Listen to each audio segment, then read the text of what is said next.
I do feel like that one's louder. Probably because you're stupid. Fuck, I kicked it twice. Yeah. Fuck you. Yeah, it is. It is louder. Like you're.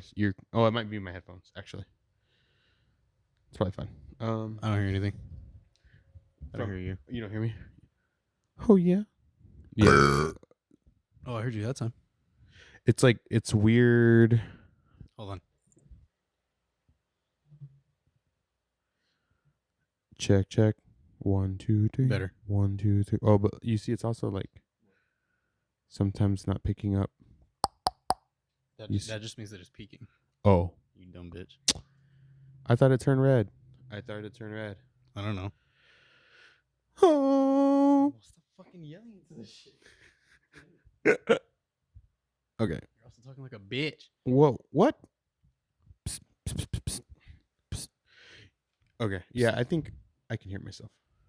I can hear you. You can? Yeah. Okay. Hold on.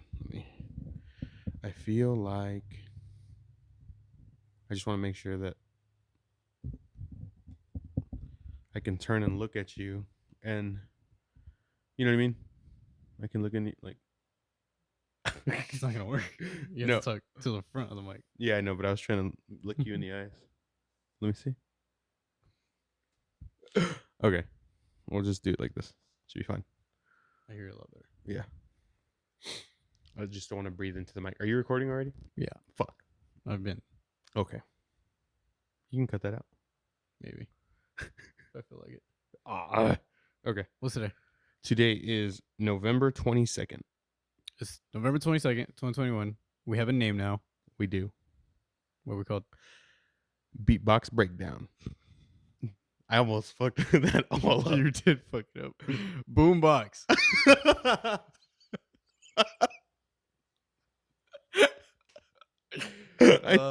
I thought I got it right. Son of a, I know. I heard BoomBox the confidence Breakdown. in your dumbass voice. Oh my god. BoomBox Breakdown. God, that's rough. Alliteration. Yeah, I like it. Boom. Me too. No, yeah, it's good. But you don't like enough to get it right. Fucking shit. Okay. Felt like DJ right there. Yeah. No. BoomBox Breakdown. What did I say? Beatbox Breakdown. Yes. You Hell yeah.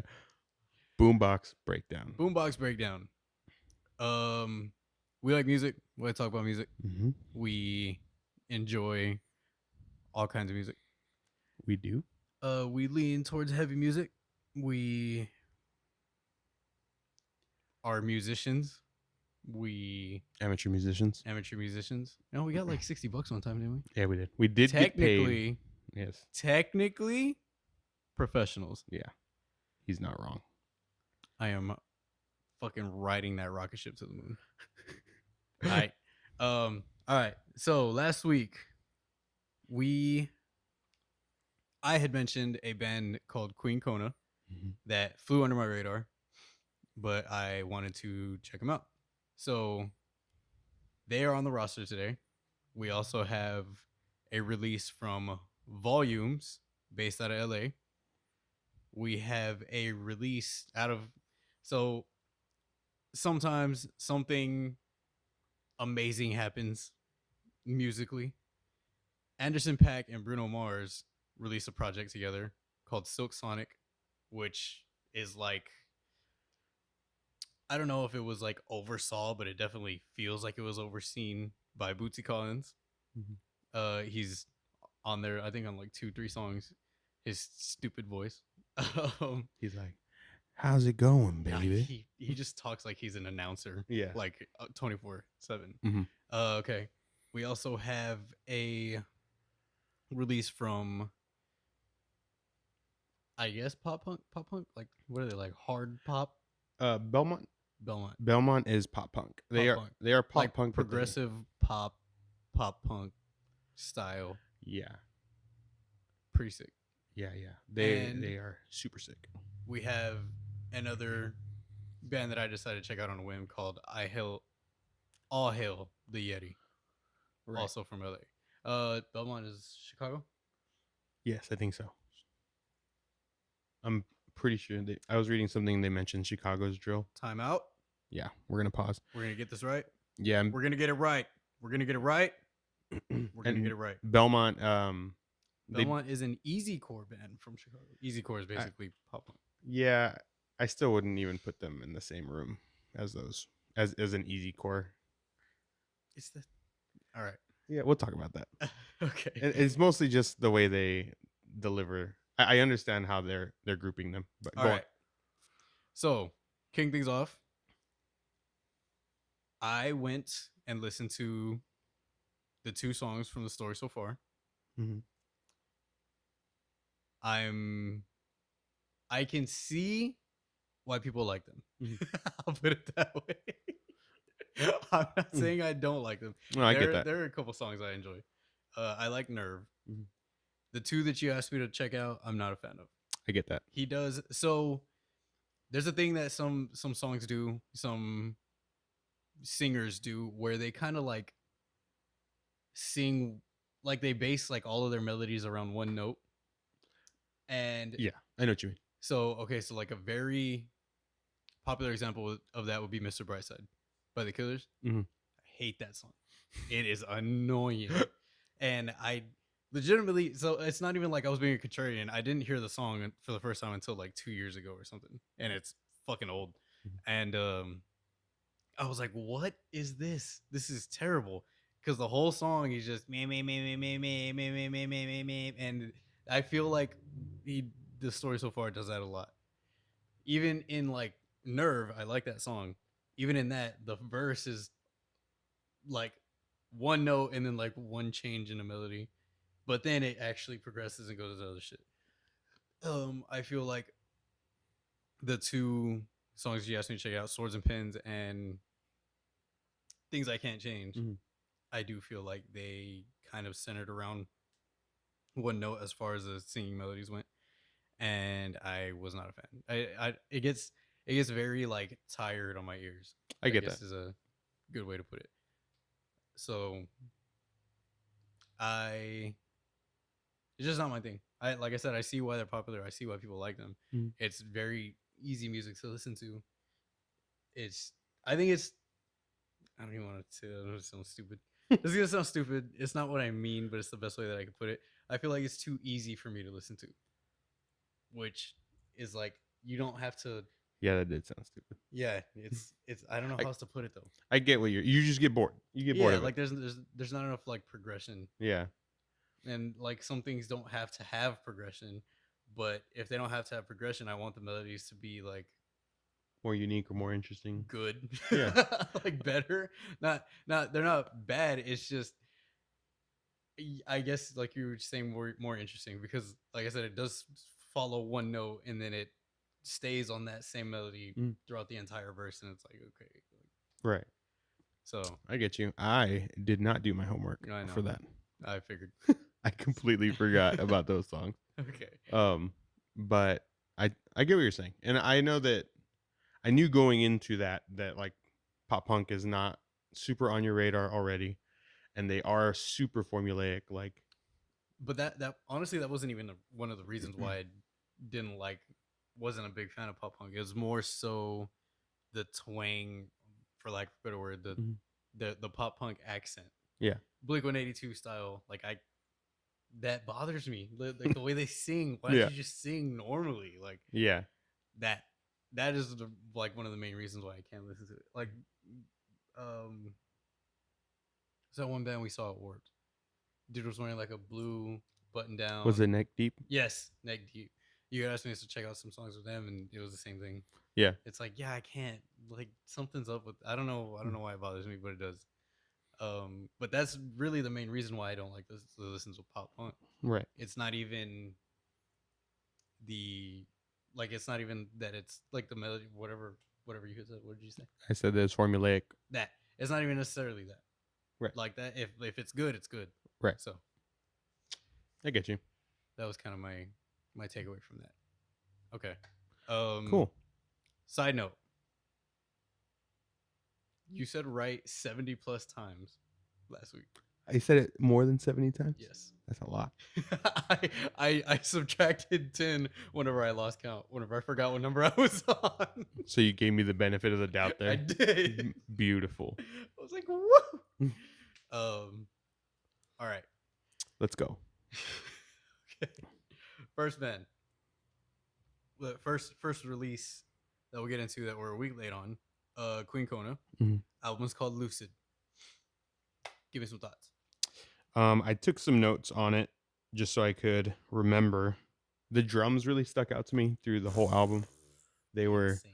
What was that one song where he's just like the fucking music just cuts off and he's just like, I'm gonna fucking sugar this right now. yeah. It's just hard. Yeah, they like from the get-go, the intro is kind of slow as it builds, but once, the full band is in and going, drums like were just sick as fuck all the way through. That was my favorite thing to listen to. The production was okay. Like, I mean, they're obviously not a very big band, so Yeah. production quality is going to vary there. But it did sound good. Everything sounded really even.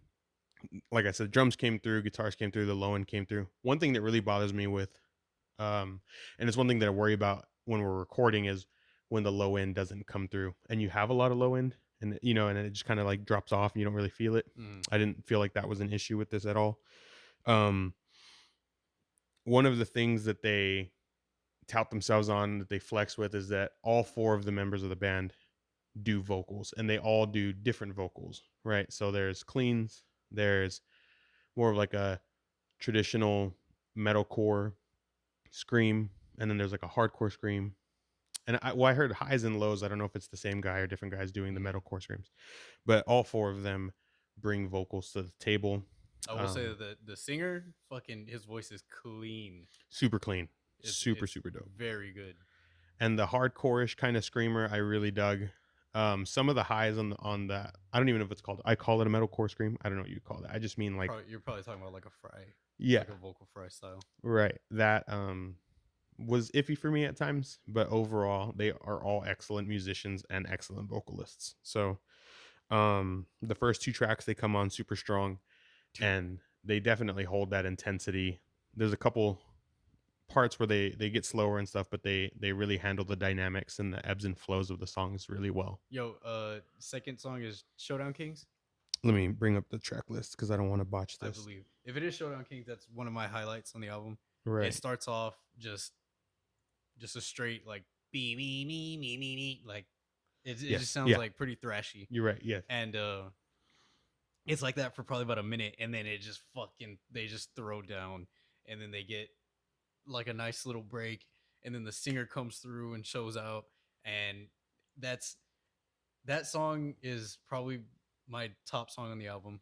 Um, it's super. They kind of proved like right out the gate on this album that they can be super versatile, and they can hit pretty much every pillar of metal. So in my mind, I realize I haven't said this yet.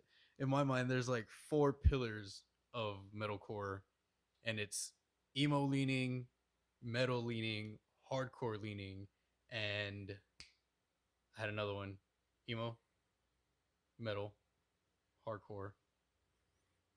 I'm missing one. We talked like about this. melodic, or I actually don't know if we've talked about this, We but have scene, scene. like Okay. See You Space Cowboy. Oh yeah. Okay. Yeah. Get you. So yeah, they kind of like hit. I feel like they hit all of those like right out the gate. Mhm. And they fucking nailed it in my opinion. Just like that after that, I listened to that song like probably like 3 times back to back, and then I was just hooked. I was like, yeah, okay, I got to see what else these guys have to offer. So that last like singing section in that song, I was like, well, this dude's voice is incredible. The way that he just like lays on top of the song. Typically, like you were saying about the production, like I felt like there was never really like a front and center kind of person except the singer. Right. He kind of is able to lay on top of the track, and it flows very well, at least to me. Yeah, I agree with that. It was super great. I mean, overall, I'd say it's not like by any means a groundbreaking metalcore album. Like you said, they hit all of the checkpoints and markers that make it a really good and even great metalcore album. But it's not going to like put itself in front of your favorite albums, I don't think. I would definitely see them live. I could definitely sure. see them being more prominent in the near future. for sure. But this album is more of a building block to me. Like they're just gonna keep growing on top of this. Yeah, I don't know much about them. I don't know how long they've been around. This definitely feels like a sophomore album, I if that you, makes you know sense. what? I think it is. Yo, hey, Let me I was looking at their I was trying to get more information. One thing that I was kind of bummed about from last week was that maybe we didn't have as many facts about some of the bands, yeah, like didn't give them all the recognition that they deserve. So I was yeah, trying to do that, but with a band like Queen Kona that's just coming up, like there's not a lot of information. Um they don't have a Wikipedia page, or and if I don't have a Facebook, yeah. so I can't. Well, I went on their Facebook. I was trying to get the names of all the members, That's what I was looking forward to. and they're not on the Facebook. so Okay, cool. um so their It Bandcamp was kind of telling though. okay. So like it feels so. Whenever I think of like a sophomore effort, I think of so Miss May I is kind of one of my go-tos for this whole thing. Like they have all the time in the world for their debut. Their sophomore album, they follow up with ideas that didn't make the debut, but it's also shows the progression that they had. So sophomore albums to me are typically like the bread and butter of what that band wants to do Okay. versus what they feel like they need to do or what other interjection comes from some producer, some label, maybe another band, somebody that they're trying to emulate, whatever. To me it always feels like they made the first album that they wanted to, but there was some ideas left over from that, and then some things that they learned after their first album that they kind of combine into their second. And that's what this feels like. This is like the culmination of things that they've all wanted to make. I mean, obviously, things that they all wanted in their first album, but also where they want to go. Yeah. And I've heard that from other artists that like doing that first full on production, it they learn what they can do. They learn that they can do things that they maybe didn't think they could do. I think I was listening to an interview with the vocalist from Trash Boat, and he was saying that like making the second album was easier, and he could do a lot of the things that he did previously better and clearer and stronger because of all the things that he had learned up until that point. So yeah, I could totally see. And it is. So the top line of this says Lucid is the long-awaited second full-length album from Ooh, Queen Kona. And long so awaited. yeah, so I don't know, they have a few I other was gonna say, do you have years on there of this? That'd be interesting to. the first, I don't know if this is the first album, but 2018 is Desecration of the Universe. Okay. 2019 is Acropolis. That was July 2019. December 2019, you get Boundaries Dissolved. July 2020, you get Rise of the Shogunate. Well, so that's one of the singles, right? Yeah, Boundaries Dissolved is also Okay, one of so the singles. So probably a 3 year gap then right, between albums. I'm looking here. Okay. Yeah, Yeah, so that's a significant amount. Typically, album cycles are 2 years, right, so so pretty sick, yeah, pretty dope. and I I'll go for was definitely a fan of Rise of the Shogunate since it. you mentioned it. Um, I'm a very big progressive metalcore fan. I'm a very like big gent fan, like Periphery, After the Burial, Born of Osiris. They just kind of like come straight out of. This is the song where the drummer just fucking Meshuggah's all over the track. Like it's sick. He like the riffs come in and it's hard hitting and it's just I'm picturing just like hooks being thrown at me and I'm like, oh shit. And then it kind of like dies out and the drummer just fucking shows out the rest of the track. It's this if it's not it's a 1A and 1B between Showdown Kings and Rise of the Shogunate for me. I think Showdown Kings wins for me. That song, that was the one. Like the first track, like I said, it's very much an intro track, but it's still a strong song. But then Showdown Kings is like, let's fucking go, and they just start fucking ripping. So super dope. Very excited to see more from Queen Kona. Yeah, my I don't want to call it a gripe. It's just like a style of, and other bands also have made songs like this. I think it's called Black Sea. I think yeah, Black Seas. Let me see. Black I have it Seas right or here. something like that. Something there's something about that song or that style of song that The Black Sea. the Black Sea that kind of like kill it for me. So it's like that song. Um, for some more popular examples of things that I wasn't a fan of that a lot of other people really liked, like Hyper Reality by Era. I I can't. That's like my only Era skip ever, and it's kind of the same, almost the same thing with Remain Indoors by Periphery.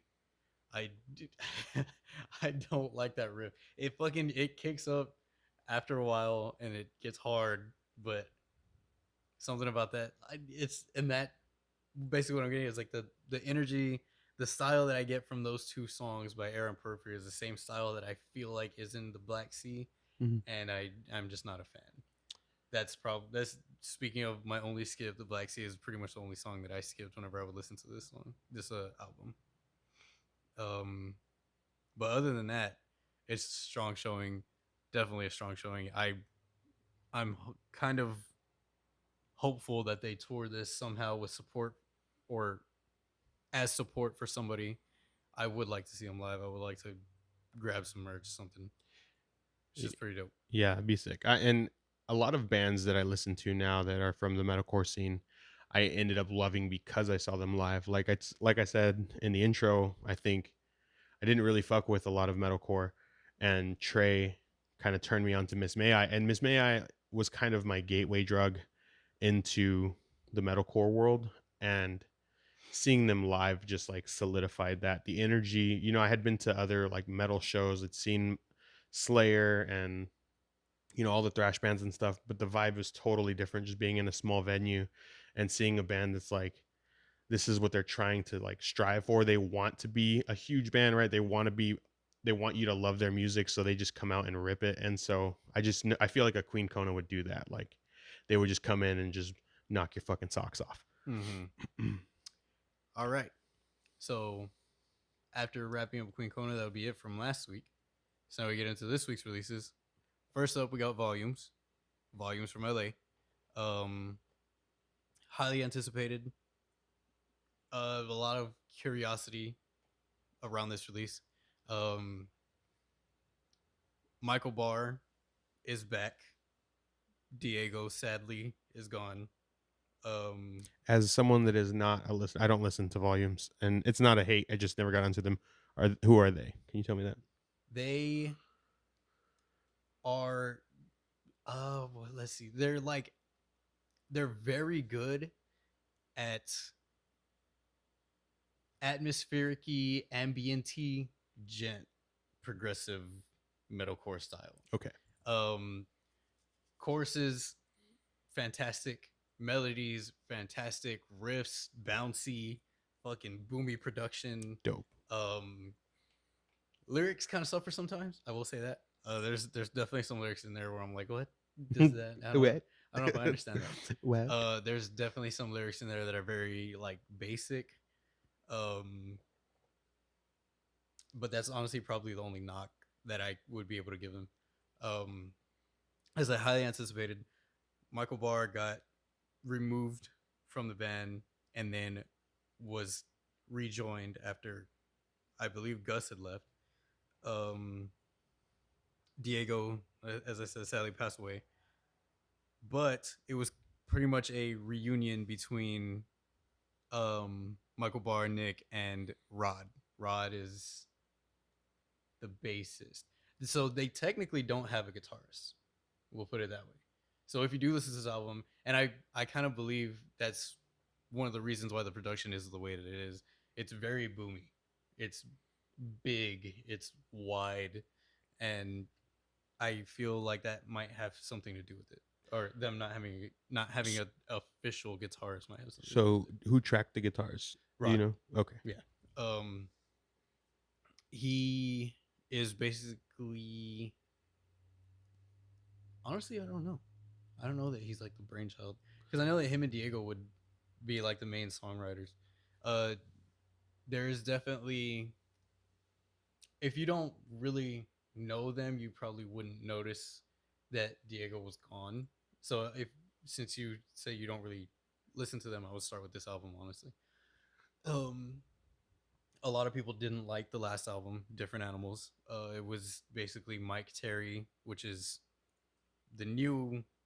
There's a whole lineup switch, but the vocalists on that album were Mike Terry and Gus Farias, and a lot of people weren't fans of that. It was quote unquote softer. It was more poppy.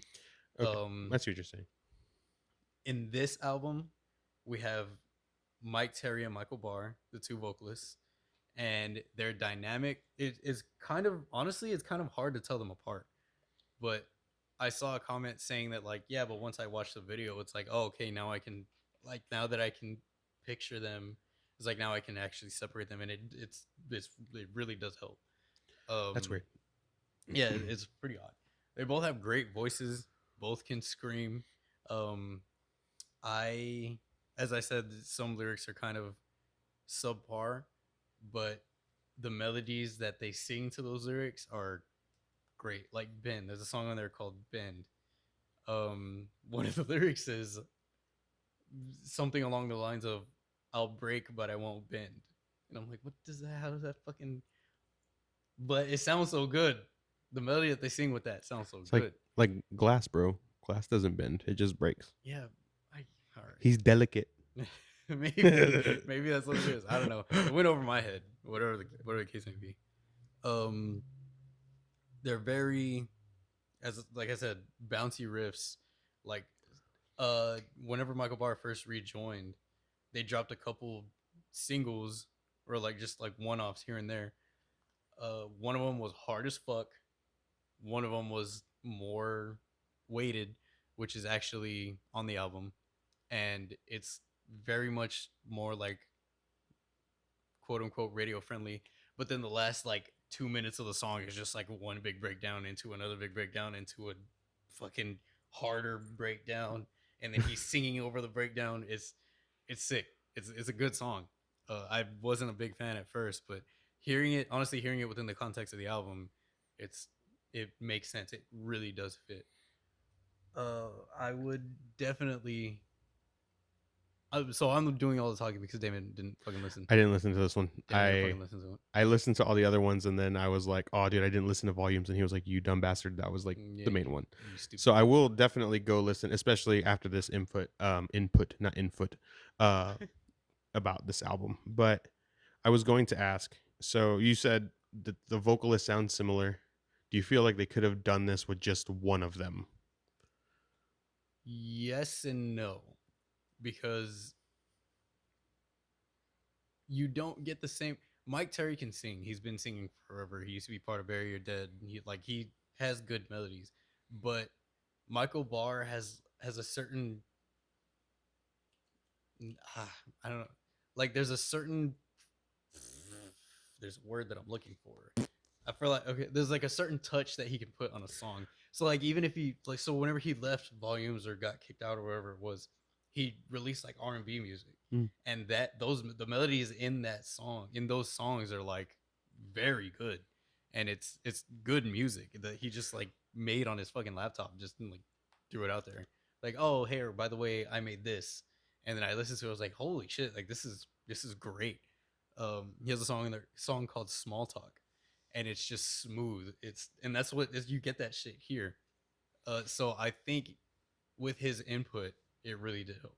Um, sound wise, they probably could have done it with one, but it wouldn't have been the same. Wouldn't have the same feel. Yeah, It's kind of. I'm not going to compare it, but like the way you said it is the way I kind of classify this other idea in my head, like Howard Jones, right? Especially because we were listening to Killswitch earlier. Yeah. Like he maybe doesn't do anything too crazy, but he's just got that super particular, unique kind of feel, Yeah, and can bring that yeah that life to a song. yeah. He has there's a certain touch that he can put on a song. Yeah, It's I see what you're saying. It's pretty much what I'm trying to say. Um, like I said, riffs, bouncy, boomy production. It sounds like it just sounds big. It sounds like yeah, all around you, right. just punching you in the. First two songs, Oh shit! Now I don't want to say anything until you listen.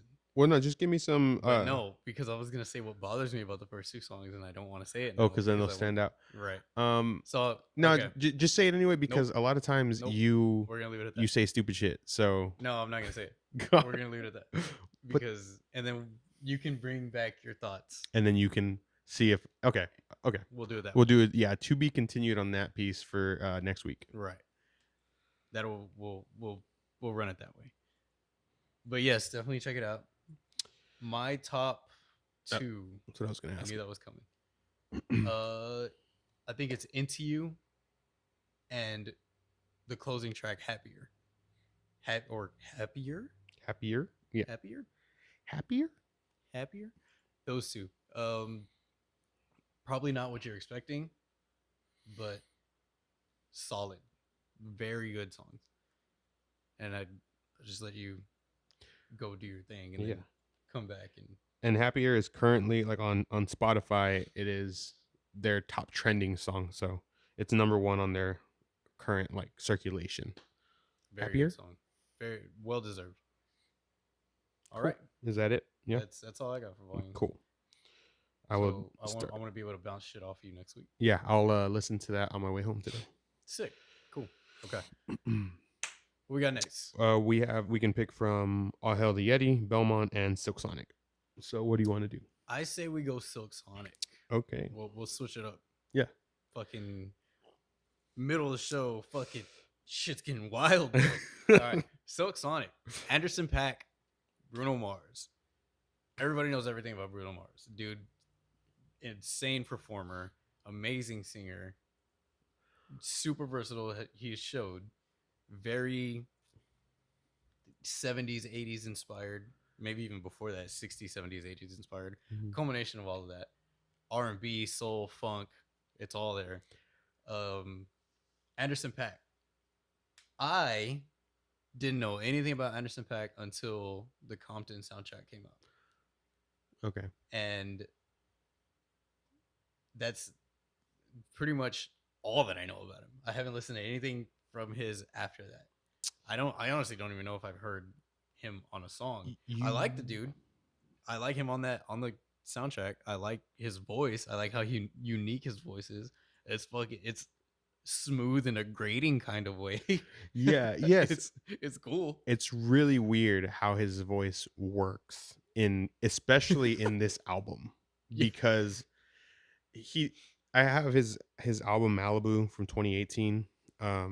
And actually one of my old coworkers kind of turned me on to that album, and one of the singles from that album is called Come Down, and it kind of has this feel. It has a bass line, a really smooth kind of funky bass line, and he's just kind of going over the top of it.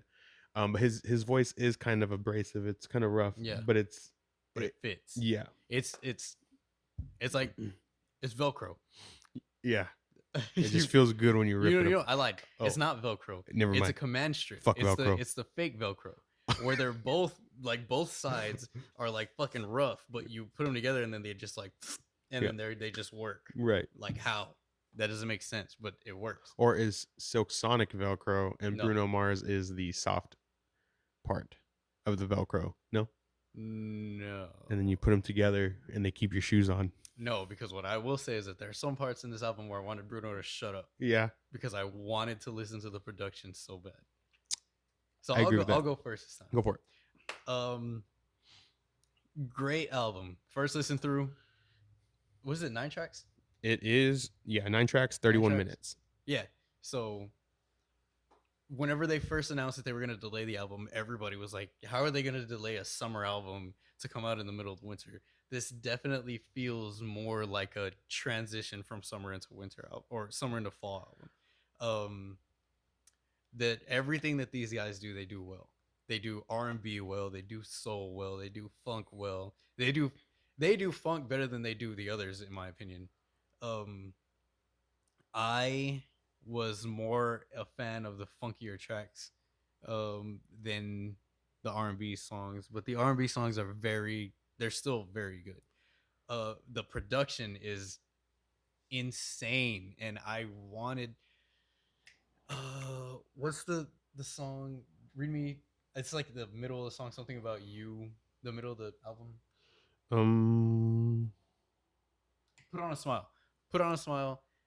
At the end of, I guess, every chorus, whenever Bruno hits a falsetto, the first time he does it, sick. Second time he fucking switches it up, incredible. And then he does it again, and then they do it again. And like, there's a lot of repetitiveness in the R&B tracks. In leave the door open. Is that what it's called? yes. Like the end of that with the la la la's. Mhm. I was like, this doesn't need to be here. I hate that song. Yeah, I wasn't the biggest fan either. I was like, this doesn't need to be here. I want to listen to the music. I want the production to shine through, because from what I can hear of it, it sounds so good and it's mixed and mastered so well. And so I I have the Sennheiser CX headphones, and you're able to like whatever, like mess with it however you want. And the sound staging on those is so good to where like you throw on a Daft Punk song from 2013 from Random Access Memories, and there's shit that you've never heard before.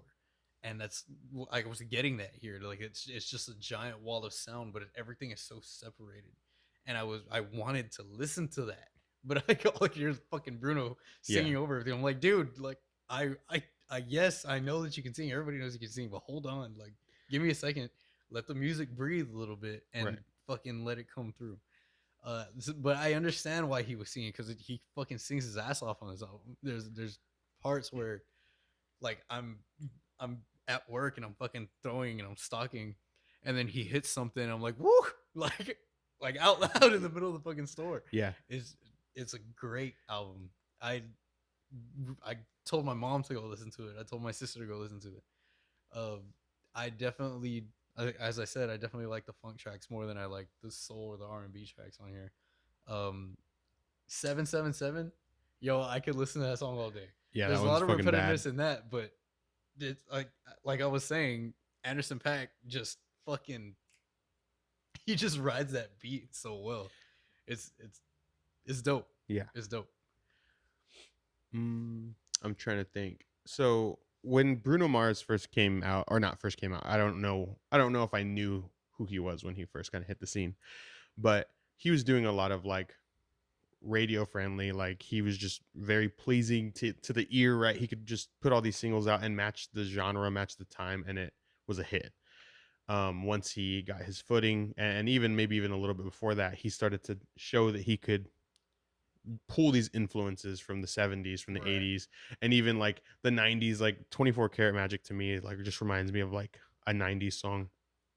And what blows me away with him is his ability to completely dive into these time periods and write like he's there, right? Because it's one thing to have the sound, but it's another thing to have the feel. And with Silk Sonic, the lyrics are, they can be pretty cheesy at times. Like there's that one where the chick's like, she's on the phone, she's like, oh baby, I miss you, whatever. Dude, there's basically a fucking She's for the Streets, like yes. a 70s She's for the Streets in Yes. this album. And so it hits like the Queen Kona kind of hits the pillars for metalcore. This one has some staples from like 70s and 80s R&B and Motown feels, right? But Anderson .Paak shouldn't work with that. You know what I mean? He shouldn't. Like fuck no. And he even does the same in the Compton album. There's an oh my god that he throws, and I think it's on a Deepwater, or it's the one with Kendrick.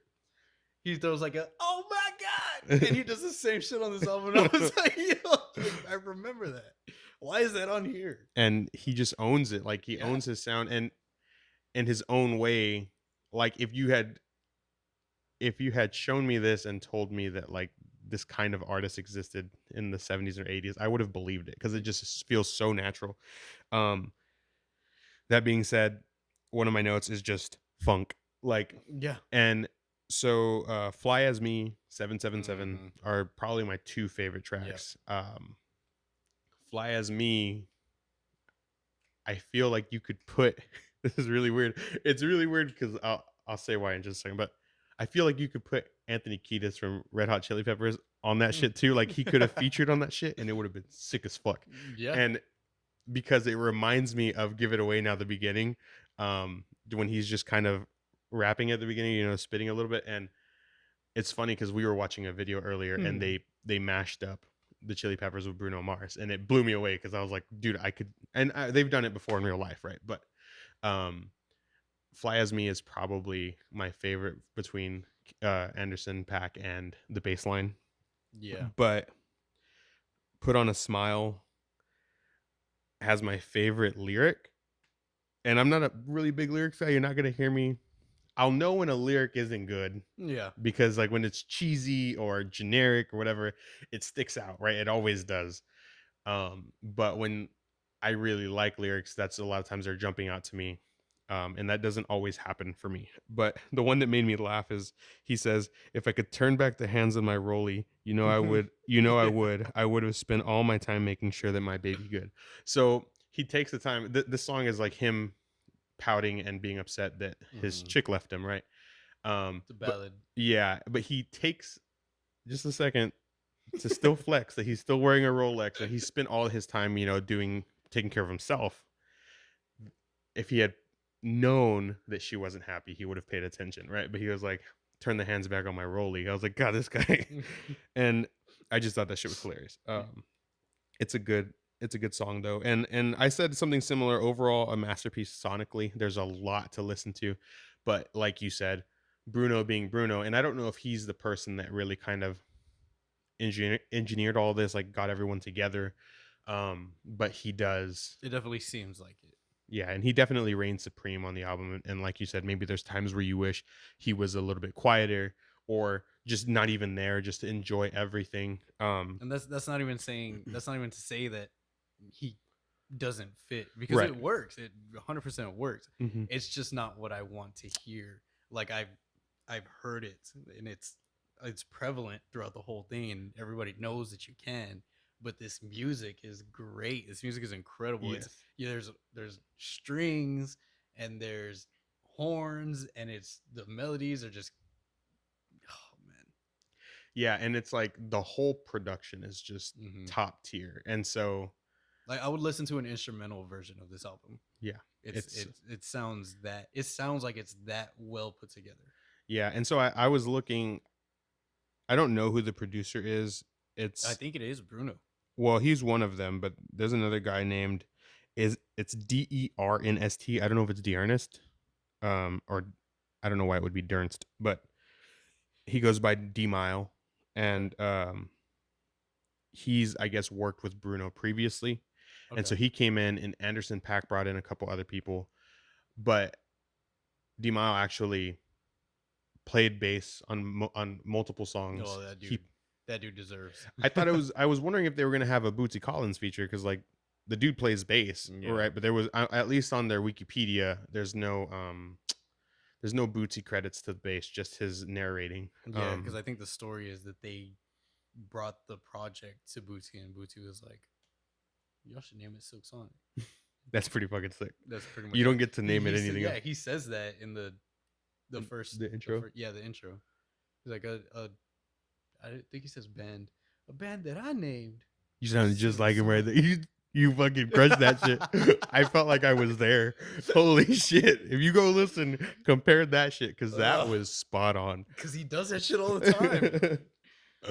Oh man, you crushed that. But yeah, so overall, I mean, it's amazing, It's definitely worth listening to 100%. and it's not really in my wheelhouse just because, I mean, my grandmother didn't really listen to. She was listening to more like, I don't know, like 60s kind of. I can't even think of any bands, but like Beach Boys kind of era stuff. And then my mom was listening to stuff from the mid to late 80s and 90s. So Kind of skipped you. yeah, the R&B from that time didn't really resonate through my family. I didn't Hmm. really get it there. So I don't necessarily bond with it on a nostalgic level, but I could see so many people, like maybe like your mom, right? Just like loving it just because it has that feel. Yeah. Um, and like Trey said, everything that they do just like so well. It just feels so good. Yeah. Um, Like you were saying that even the cheesy parts is like, this guy, these guys, yeah, these fucking these fucks. these fucking guys, Yeah, and that's the thing, right? A lot of those lyrics that were written in the 70s and 80s, they are cheesy, and so they kind of lean into that, like it's very self aware and not ironic, but they just kind of let it come out because it's like, Yeah. yeah, this is some shit they would have said. Yeah, they definitely, you can tell they definitely had a shitload of fun in the studio with this album. Like Yeah, it's just it comes through the speakers. It just like bleeds. and I saw on their Wikipedia page, I think that they started recording in 2017. Like they started Oh demoing. shit. Yeah, so this has been something in the works for a very long time, and that always kind of blows me away because it's like I feel like something, and it didn't. What I'm about to say, this doesn't apply to Silk Sonic, but sometimes I feel like waiting that long to release something kind of it loses some of its magic, right? Because it if you write It's it, like Detox. Dr. Dre Detox. yeah, yeah, and so it's just like it loses all the feel it would have had if it had come out the year or Yeah. within the time that the first 2 years that they were making it. We're already almost 5 years out from 2017, which is nuts. Yeah. But Like some of the leaked tracks from Detox is like, yeah, this probably would have been a banger back then. yeah, right, and it just kind of misses the mark when it finally makes its release. But that's not the case with this, and I think it's because it is very much Inspired yeah, by classic styles. yeah. It's dated, but it's dated in a way that it's like, yeah, this is clearly supposed to be 70s, 80s, not like, oh, this was very 2016, Right. So overall, definitely recommend. Even if you don't necessarily listen to this kind of music, or you don't like Bruno Mars, don't listen to Anderson .Paak, just give it a spin. If you enjoy just like good music, it's gonna make you feel Mm-hmm. happy. The funk tracks. The funk tracks are the funk Yeah, and on here I just wrote, "Hate, leave the door open." tracks. Over and honestly, I don't like it because I think it came out in May, Yeah, and it was. It definitely it's was super before. memed. Like you see it on Instagram, you see it on Oh shit! TikTok. I never. I Yeah, had never heard the song before. no, No, I knew it came out before, but I I had never heard it. it's like it's kind of made its way around on social media, and so I've heard it Okay, enough. so it's just played out for you. Yes, yeah, yeah. Okay. It's not that it's a bad song. It's just like I will absolutely skip it because I it's just so overplayed for me. But it's Okay. still a good song. All right. Cool. Yeah, Yeah. go check out Silk Sonic. It's called An Evening with Silk Sonic. An evening with Silk Sonic. All right. Next. Next up. Hmm. Um, Um, I would probably call progressive pop punk yeah. outfit. Do you call them outfits? People call bands outfits sometimes. Do they? I don't know. I don't I know. feel like that's the thing. Heavy metal outfit, Yeah, Iron Maiden. yeah. Progressive pop punk I don't outfit, know what he's talking Belmont. about. Um, so being 100% honest, I know that these dudes are good at their instruments, and I know the song "Overstepping." Hmm. That's all that I know about them. Okay. Overstepping though, I will play a lot because musically, sick, vocally, melodies all over, everywhere. Not one note, doesn't sing annoying, like Yeah. knows how to play off of the music, even with the shit happening everywhere. So I know we had mentioned them last week. You had actually mentioned them last week, and yeah, you said like they're not like Yeah, they're not like Belmont. I right. was talking about Story So Far. They're not like Oh, that. okay, yeah, yeah, They're not as progressive, nearly. But right. So I went on the thread, saw Belmont was using. I was like, oh shit, cool. So put it on, threw it on. Fuck, dude. Uh, what's it called? Bowser's Castle. yes, Bowser's the Castle. so 1 second. Oh The yes, EP is Bowser's Bowser's Mixtape. mixtape. Yes, but the first Bowser's track mixtape. is Bowser's Castle. Bowser, Super Mario Bowser. Yes. So whatever, bring it up, cue it up. It comes on. Bowser's Castle hits. I'm like, yo, this song is like, within the first like 30 seconds, I was like, this is a great fucking song. It is. It's you just want to like, just like body move to this shit. It hits hard and low. Between your pants. I was thinking more like in the gut, Oh, like a body shot. yeah, in the gut. Hits hard and low, and then it drops again, and then it comes back up, and then it goes into the verse, and it's just fucking partycore. Like it's all pop punk style. That's the easy core right Yes. there. And this dude's singing about how pissed off he is and like just tired of shit. And it hits. It's a good fucking song. And that one is another one that I replayed like immediately. I was like, whoa, goddamn, this shit hits. What's next? The next one is Pain Now. Pain Now. Pain Now, I will say, is probably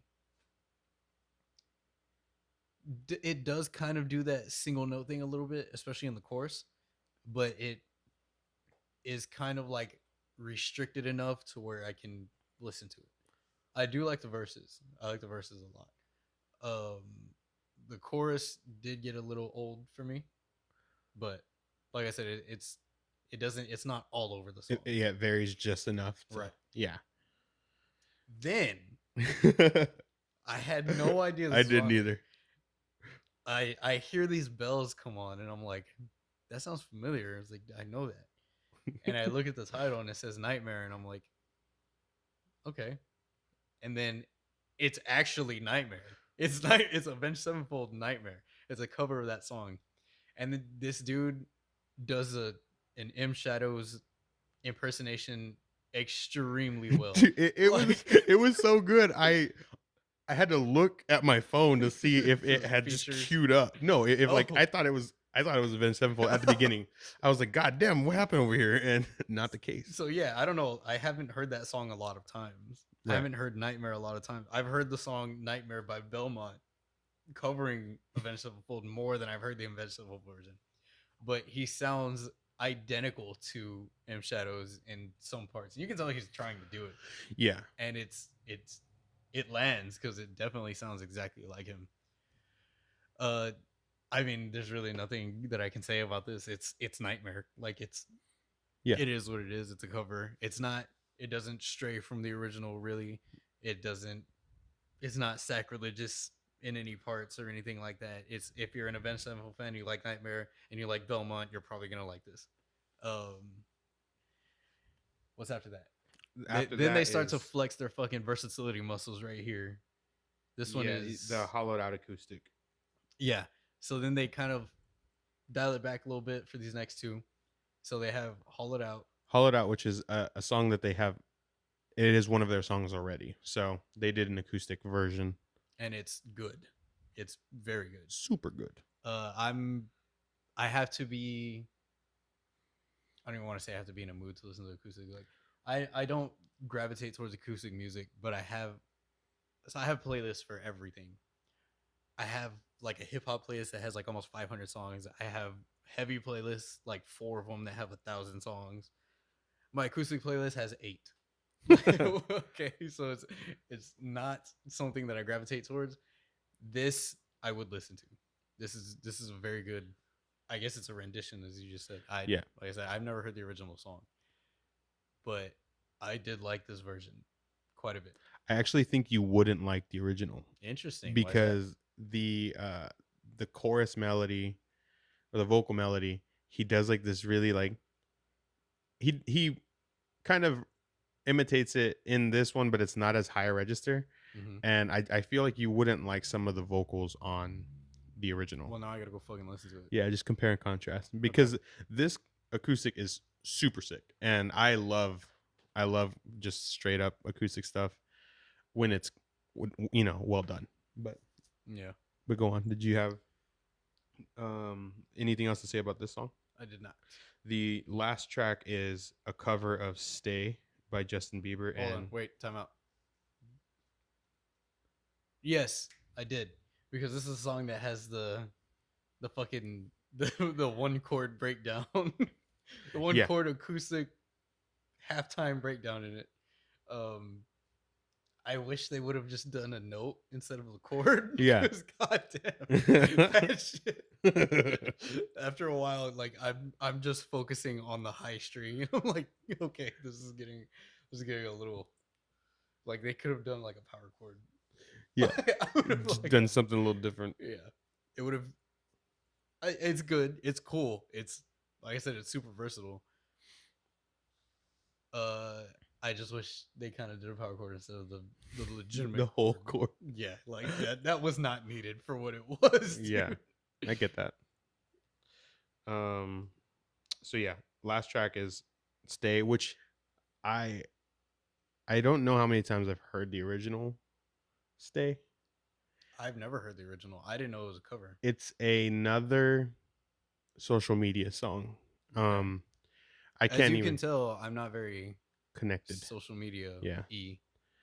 But I don't think it's Justin Bieber's song. I think he's featured, and the other artist is the Kid Laroi, Laroi. I don't want to say that wrong, but I don't know how to say it. Right.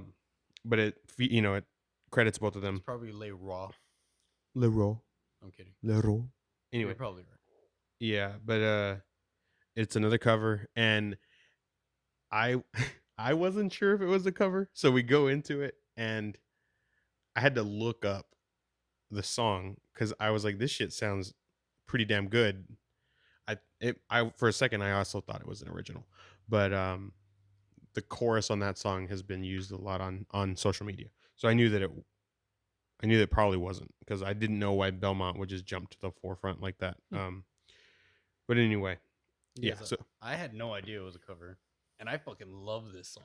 yeah. So again, maybe compare and contrast the Okay. to the I will. original Like because they do some good shit in this one. dude, yes. Dude sings his ass off. Drummer drums his ass off. The chorus, like how quickly. What's the singer's name? What's his name? Taz. Yes, the how quickly Taz can falsetto back to chest voice is like it's solid. It's very good. And I this shit's in my head. This is something that gets stuck in my head, and I'm like, all right, I gotta go listen to the song. I'll be right back. And Yeah, then maybe an hour later, like, all right, I gotta listen to Stay again. Let me fucking go jam it's real like T quick. Pain for you. Honestly, yeah, because like I'll fucking be listen. I'll listen to this EP like to do this shit, and then like maybe like 2 hours later, I'm like in the middle of my heavy playlist. I'm like, yo, I gotta go back and listen to Bowser's Castle and Stay again. So then I do. I fucking put those to play next, and then 5 hours later, I'm like, yo, I gotta listen to Bowser's Castle again. Like these songs definitely stuck with me. Both very good. Stay is it since it's a cover, it's a fucking amazing cover. And again, with Justin Bieber on it, you know that there's going to be a lot of singing. So, I mean, I don't know how you know, rank Justin Bieber as a vocalist for yourself, but he's very popular and he's very good at his job. And so for them to confidently make a cover and it fucking rips, like it's It's super cool. good, um, is very impressive. So, yeah, I mean, to me, the whole EP is just a flex. Like Yeah, I would ba- agree. Bowser's Castle is it's very Belmont. Like I haven't heard that many songs from them, and again, it's like I love the story so far. They are like a step above story so far as musicality goes. So they should have been on my radar, and they kind of I don't know they just missed me. And even when people showed them to me, I still like didn't latch onto it. But every time I listen to them, I'm like, this shit's good. So I don't know what it is personally that kind of keeps me from deep diving. But Bowser's Castle is right in line with a lot of what they do, but they added the electronic, so it's like slightly hip hop, Yeah. slightly. I don't want to say rap, but he does kind of rap a little bit in Pain now. Mm-hmm. But they add these hip hop and electronic elements that I'm not sure if they've had before, but it definitely seems like a newer addition to me.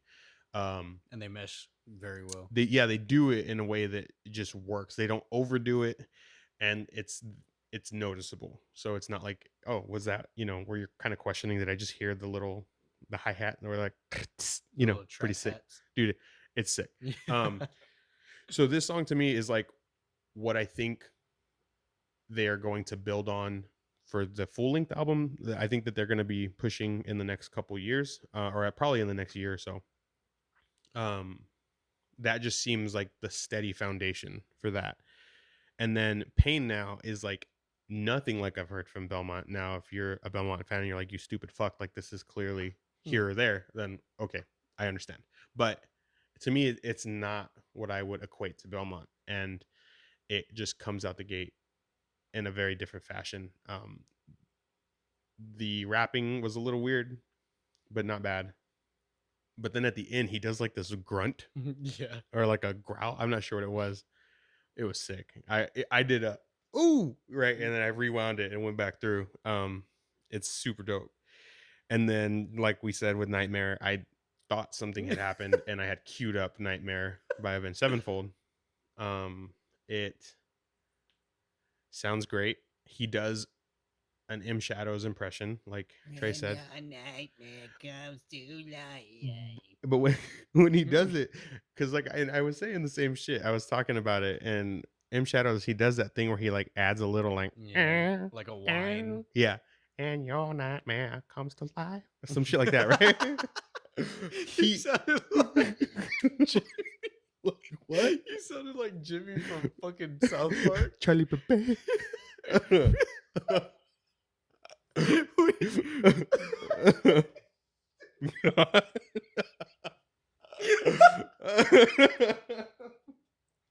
Oh shit. um Ugh. the so M Shadows does that. He sounds like Jimmy from South Park. Taz does the impression, but doesn't go too heavy on that little whiny twang thing that M Shadows does. So it's actually a little bit better in that respect for me. Yeah. And he and then throughout the song you hear his voice come out a little bit more, but for the most part it is very much a one for one cover. He does sing, I don't know if it's the chorus or the like a bridge, there's a softer part where there's a lot of clean vocals, and he sings it a little bit different, but it's still very good. And I mean, I knew once it was Nightmare, like their drummer is sick. I'm not sure what his name is, I don't want to be rude, but I knew that wasn't going to be an issue, going into this song. Like he was going to fuck that shit all up, like in a good way. So Nightmare comes on. I'm like raging in my car to this, and it's just really good. It feels really good. And then Hollowed Out comes on, and it's definitely slower, but it's still such a great song. They did such a great job of rearranging and making this an acoustic arrangement. There's just nothing really to say about it other than it's really good. And then Stay, like I said, I had to look up again because I was like, well, did these fools make this like TikTok sensation or whatever, wherever I've heard this song? But it's a cover and it's super good. But to me, what all of these songs collectively said was like, look at all the things that we can do and look how well we do them. And look how they all still sound like us, even though they're not, right? Like they're pushing into a I know where that video that song, there's a video where the guy is wearing like gray sweatpants, you know what I'm saying? And then he like the song starts and he's like just kind of dancing, and then it switches to the full chorus and he's just like shaking his ass, and he's just got a fat butt. Like dude has a fatty on him. And he kind of made waves because of his derriere. But so that's why I know that one. And that kind I'll see if I can find the video. Talking about dude ass. Dude, that was the whole point of the video. I didn't make the video. Did I like the video? Yes, absolutely. It was a good video. But that's where I heard that song. And then I've heard it in similar like kind of formats on Instagram and TikTok. Similar dude butt. There's a huge dude butt just avenue to go down. Anyway, so they cover the song and they crush it, and they just do all of these things so well, and it really makes me excited to hear how they follow this up, because they could really go down any of these avenues and do them extremely well. So it makes me super stoked for Belmont, and it's actually pushing me to go and make that deep dive, like I said I haven't made. And they actually, I don't think they've really made too many full lengths. They made, I think, EP kind of band. yeah, they made one, and I don't know if they have the second one coming out. That's what they're going to be pushing, or if it's the third. But in any case, they don't have that many albums out, so I'll need to just kind of jump in on that. Yeah. I'm down. I'm fucking down. From how much I like Overstepping and how much I like the songs on here, I probably should just like 100% dive into all their shit. Just throw it all on one day. Yeah. They and the vocalist, he doesn't just he doesn't just kind of succumb to the pop punk accent, right? He does vocals in his own way.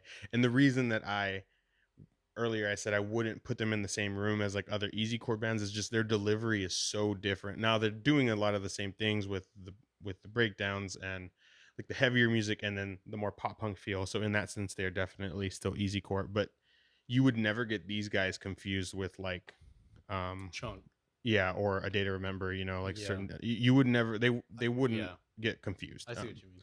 But Because these fucking like the breakdown and Overstepping, woo, yeah, fucking their breakdowns and they're always like super like kind of technical. yeah. There's just some weird shit about them for no reason other than to be technical, and it's fucking cool. The breakdown in Bowser's Castle is super good. Yeah.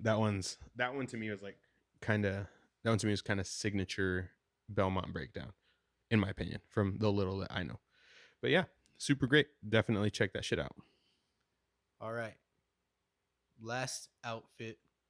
I'm gonna stick with that's gonna be a thing. Now. Yeah, dude. Last I'm cool with outfit that it. we got is All Hail the Yeti from LA. Yeah, Confused the shit out of me whenever I read that sure, earlier. surely did.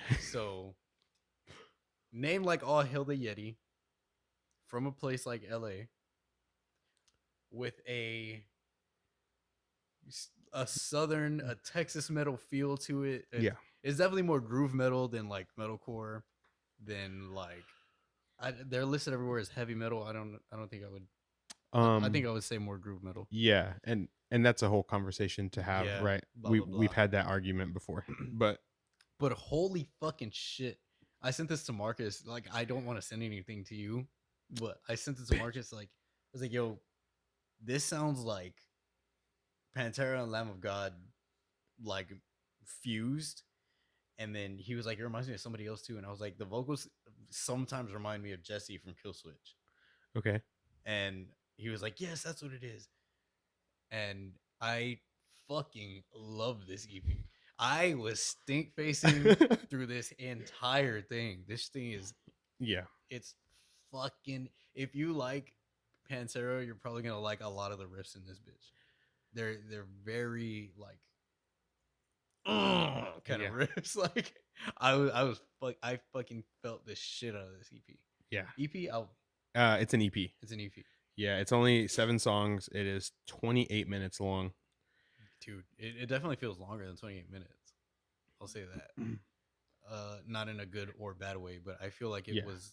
I felt like it was a little bit longer than that. You go first. Okay. I also didn't know who All Hail the Yeti was, and I didn't look up anything about them until I had already started. I'm trying to think of. Actually, I looked it up because the shit sounds so southern. It sounds so just so groovy. I was like, these guys got to be like Texas boys or Louisiana, you know, some shit like that. But yeah, fucking Los Angeles. Los Angeles with a name like All Hail the Yeti, and there's even a lyric in there that says "Deep in the Heart," and I was like, "Oh shit!" And then he says "of the frozen north," and I was like, Yes. "Oh fuck." So fuck.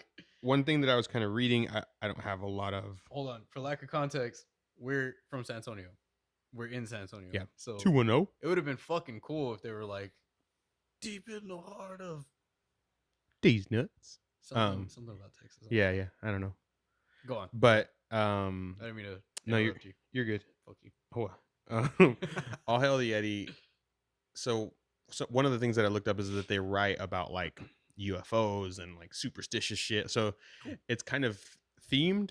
Like they'll jump into maybe like cryptozoology and things like that, and just kind of write really fantastical, crazy kind of things. For people that are listening that probably might not know, but not me, but like other people, But not Trey. but not me, for sure not me, because I know What's cryptozoology? what's cryptozoology. How did I know that, Trey? How did I know? Cryptozoology is like the study of creatures, maybe mythical creatures, Mythical or creatures, right. yeah. Yes, of course. So like if you were somebody that was going and hunting Bigfoot, you could call yourself a cryptozoologist, right? And all of them, the Jersey Devil, just it's The chupacabra, the chupachabas for sure. the chupa thingy. What do they call it in Futurama? El Chupanibre. Um, so I don't know that they are inherently like diving into cryptozoology, but I mean the Yeti is going to be in that family. Um, so I stopped a couple songs in to go see if they were from the South. They were not, and it it has a really weird. I mean, I fucking loved this shit. So this album, and I don't. I mean, I didn't know that you didn't know about them, but I was like, oh, he picked this for me because Oh no, fuck no, I had no idea. he didn't even care No, about me. fuck no. But I thought because this is definitely in my wheelhouse. Like, it is the most metal, like heavy metal sounding out of everything that we listen to. Um, it has medical. Well, also, it has metal core flavors. You see where I went with that? It has metal core, just like accents, and Yeah. there's some riffs and breakdowns in there that are metal core but it is not by any means inherently metalcore. And So some of the ways, or like one way that I'll pick somebody to listen to, for us to listen to, is like I'm on the release thread and I'll look in the comments, and I'll find a name that somebody has like posted that'll like maybe catch my eye, like All Hail The Yeti is releasing something. It's like, oh, that's an interesting name. Let's see what they got. it So it's that's why I picked this one. it's like and it's really weird. It's the modern day equivalent to just going into like Sam Goody and even before that, like to vinyl shops and be like, "Oh, this cover art's sick as fuck. I'm just gonna buy this." And so it's really weird how we do that shit. But one of the notes I put down was post grunge. Like it has like this. There's certain vocal melodies there that feel like Alice in Chainsy and things like that. Yes. And you say Pantera, and definitely Pantera, but super definitely Phil Anselmo. Yes. The vocalist at times, like I put on here Anselmo Jr., like the motherfucker there, and it's not on a lot of the screams, but on a lot of the cleans. It reminds me of Down. So his other outfit, right? It was one of the things that he was working on during and post Pantera. Down is super sick. It's much more stonery, right? Like Pantera is just like they definitely have their melodies and stuff, but they are a driving force, like a wrecking ball, juggernaut, whatever you want to call them. They are going 100 miles an hour so much of the time, and Down was super groovy, just kind of like letting the notes bend and ring out. And so you get a lot of both in this album, and then that kind of bridge is the Phil Anselmo-esque vocals, and I loved this shit. And yeah, I mean, it is definitely going to be different than Volumes, than Belmont, but again, they do their shit really well. I was super delighted by this because it was just so good, and this was one that I think I could just listen to over and over again. I definitely did. I'm not like Tre. I don't make a lot of playlists. I like to listen to the albums that I like in continuity. Like I'll go, it's kind of like a movie for me. I like to feel all the ebbs and flows, and so it does bug me when albums aren't always strong top to bottom, because then it takes me out of that, and that's what playlists are for. But this could definitely just be, I mean, again, it's under 30 minutes. You can go through it like 3 or 4 times and then be like, okay, I could check something else out now.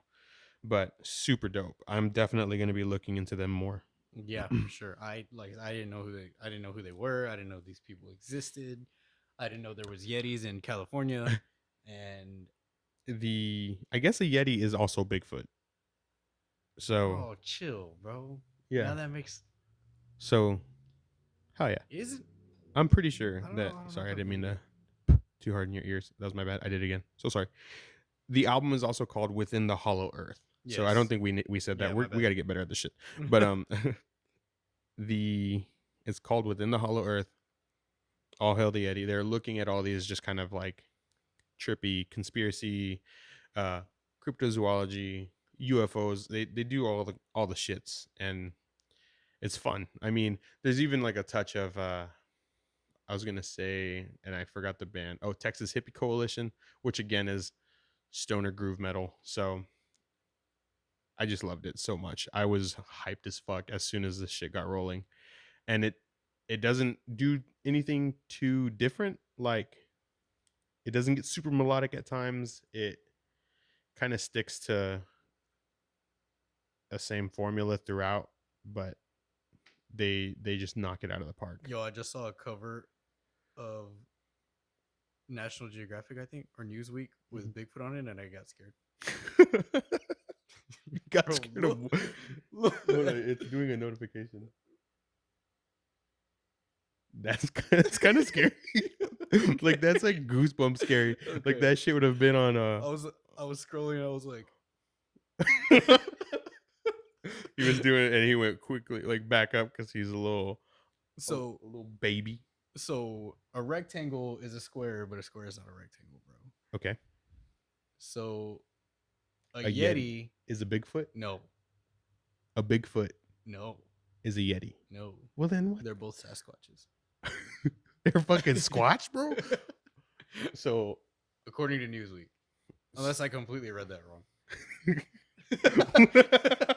which he might have because the Which I cover might have. scared the fuck out of him. Yeah, I legitimately The- almost got chills. the- That was creepy, bro. I wasn't ready for it's that. funny because the picture is just Bigfoot and he's like Yeah. he's got a stupid fucking face on, but you don't want to fuck with that in the And wild, it's super which you dark. It wouldn't was creepy. because Yetis don't exist.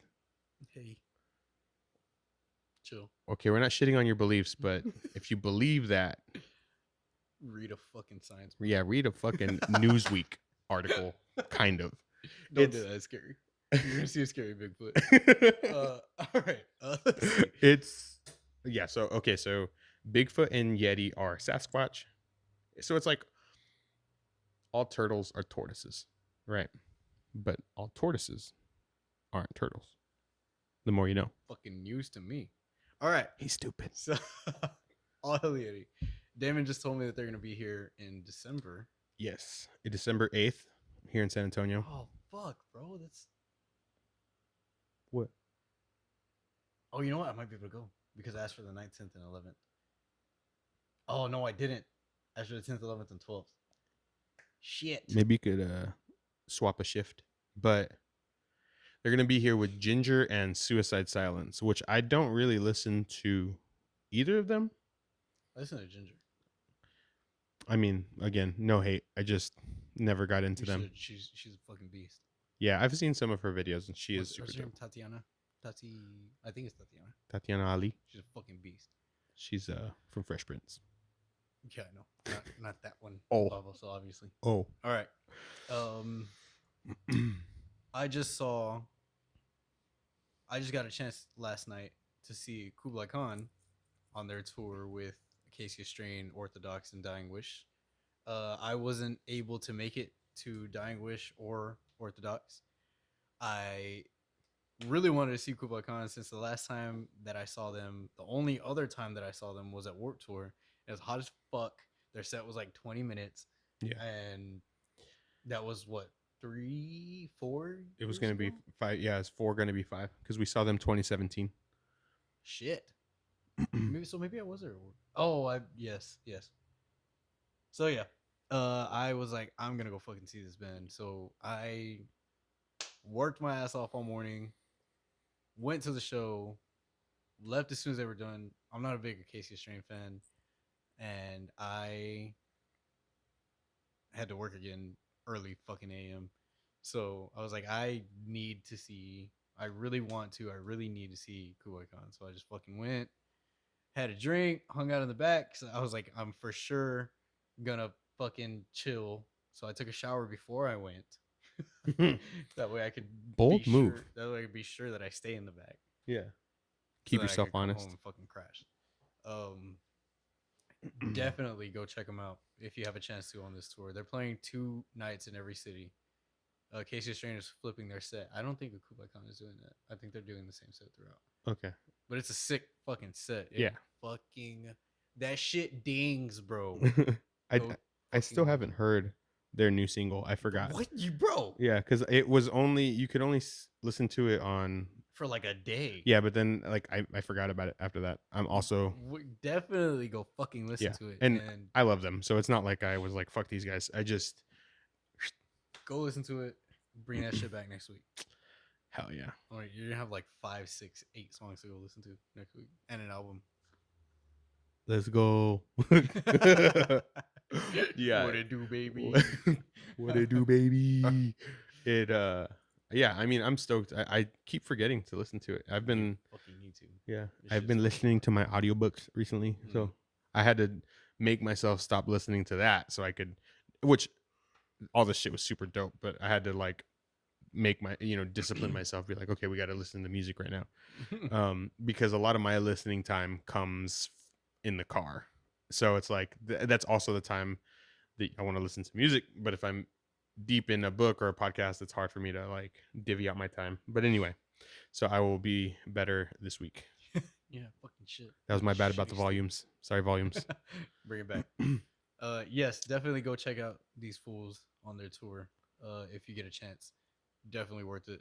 Even if you just hang out in the back, shit's dope. Take earplugs. Don't fucking blow your ears out. Yeah, we used Don't to. take the big ass foam ones. No. Get the fucking ones they use at the gun You range and have- shit. The little ones, They're over there. the little like 3 flappy, the ones that look like jellyfish. Yes, Get those. those are they make a world of difference because I mean most of the shows that we were going to. This fool used to listen to this fucking whenever earphones like first came out with Yeah. like earbuds. Earbuds. This dude had this shit on blast all the time. Yeah, so my shit was pretty fucked. And then but so going to shows without earplugs and then also playing because I used to play the bass for my dad like just on our own, but we would be in a small room with fucking cabs, with no earplugs, just literally blowing our shit out. These that he's talking about, these earplugs are a saving grace. Like you get all of the notes, you don't lose anything from the music, but you're not killing your ears because like there was times we come out of shows and my ears be ringing for almost a day afterwards. Like they're just so harsh, everything's so harsh. It definitely takes out some of the meaner, the uglier frequencies and Yeah. like so I also used to find that like whenever I would go to shows without earplugs in, like my hearing would distort like halfway through the show and like halfway like towards the end of the show I'm like, yo, I can't, like I don't even know what the fuck's Yeah, it kind of do that like yeah. So I know exactly what you're talking about. Like the music just kind of loses some of its quality and I'm like, yo, I'm fucking standing right in front of these guys, why can't I? Yeah. So highly recommend fucking go get earplugs. Yeah, especially if you're gonna try and be in the front because the monitors absolutely murder your ears. And there's been times where I'm wearing earplugs and it still hurts. Yeah, and like, so I don't know how people fucking do that, dude. So it in a way it feels like a little bit of an old man thing, right? Where it's like, oh no, I have to have my earplugs. But it's one of those things like if you start doing this, if you're listening now and you're in your early 20s or late teens, whatever, like it'll make a world of difference. Like just later on, you're gonna have so much of a better time. And if you're gonna hang out in the back, get as close to the sound booth as you can, because that's where it's gonna sound the best. Yeah, that's where they're keying all their shit on. So it's gonna sound crispy. All right. That's what we had as far as listening. Yeah. What you got? This yesterday was the 15th anniversary of Killswitch. Yes. This is Absolution. Daylight Dies. Yes, as Daylight Dies. We don't have to talk about that right now, but maybe that's something that we do kind of. We can go for it. Fuck it. I didn't start listening to Killswitch until I don't know, like 2010.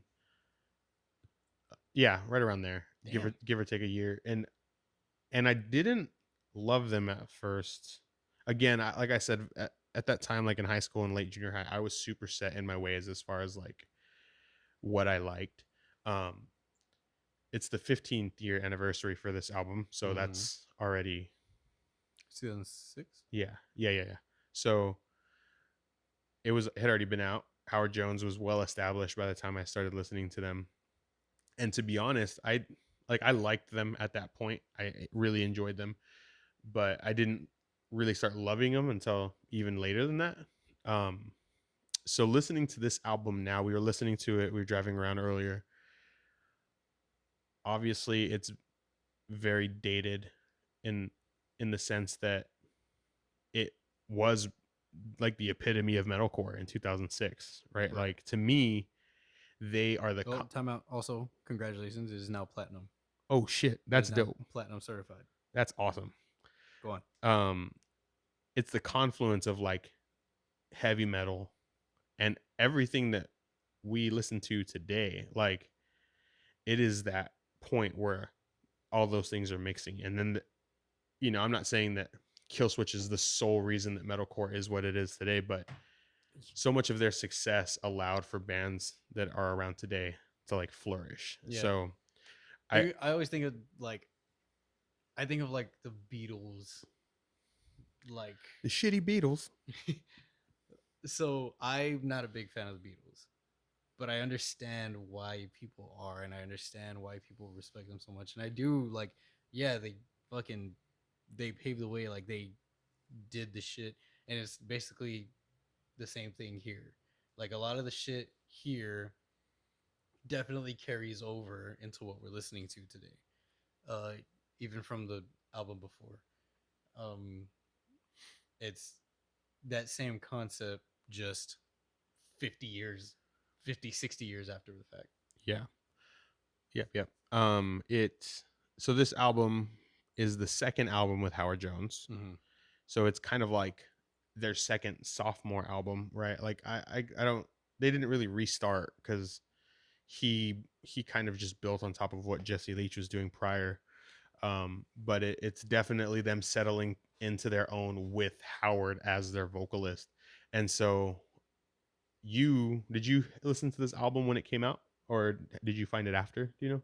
I don't think I listened to the album when it came out, but I was well aware of who they were. I was also fucking 13. Like, Yeah. No, that's I don't know. but yeah. I was well aware who they were. I discovered them on Headbangers Ball. My dad put it on one time, and the A Bid Farewell video came on from uh the end of Heartache, Yeah. and I remember seeing Howard up there.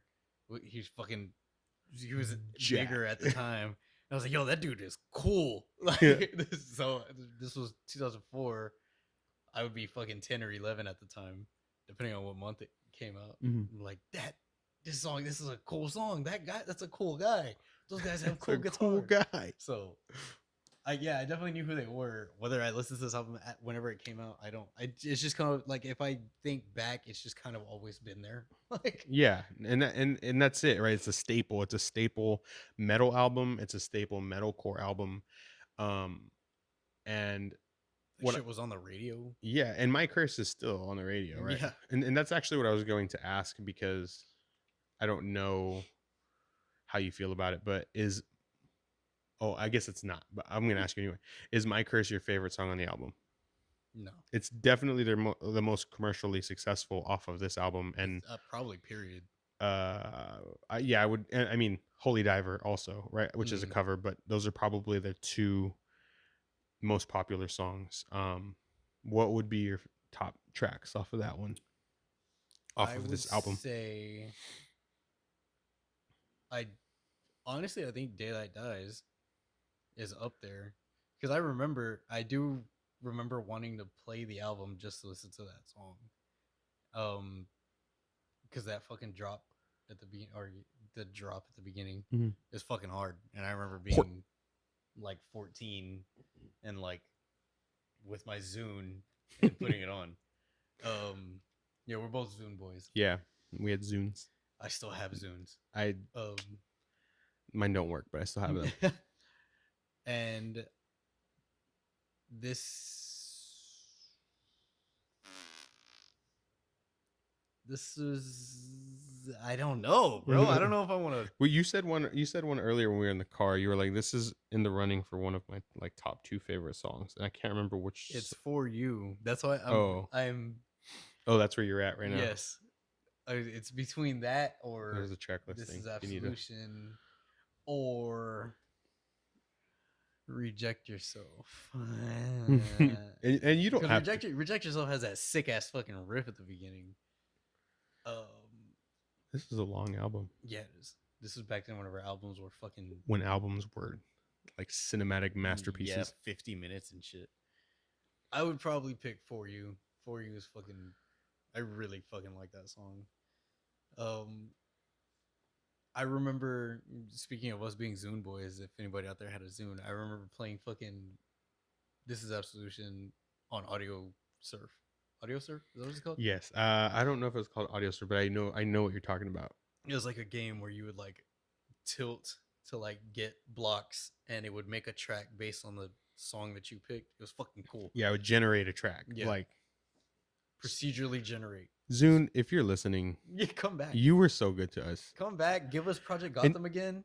Shit was dope. If I don't know, everybody was all over Apple, and I had a Nano, and I had an iPod later, but like Zune was so easy to use. So ahead of its time. Yes, there was so many things that they were Zune doing. Pass, bro. That's like the first fucking streaming service. Yeah, it was crazy, and or you could give a song. Mm-hmm. I So- remember on a field trip on the way back, I kept making Damon give me "Dying Breed" by Five Finger Death Punch. Yeah, Because you could only you could send the song, you could squirt a song to somebody. It was called squirting, and you could listen to it 3 times. yeah. And I would listen to it 3 times and be like, "Hey, send me that song." Which I don't understand how they were able to like they were able to give you, because we weren't using a network, like we were on a bus. You know what I mean?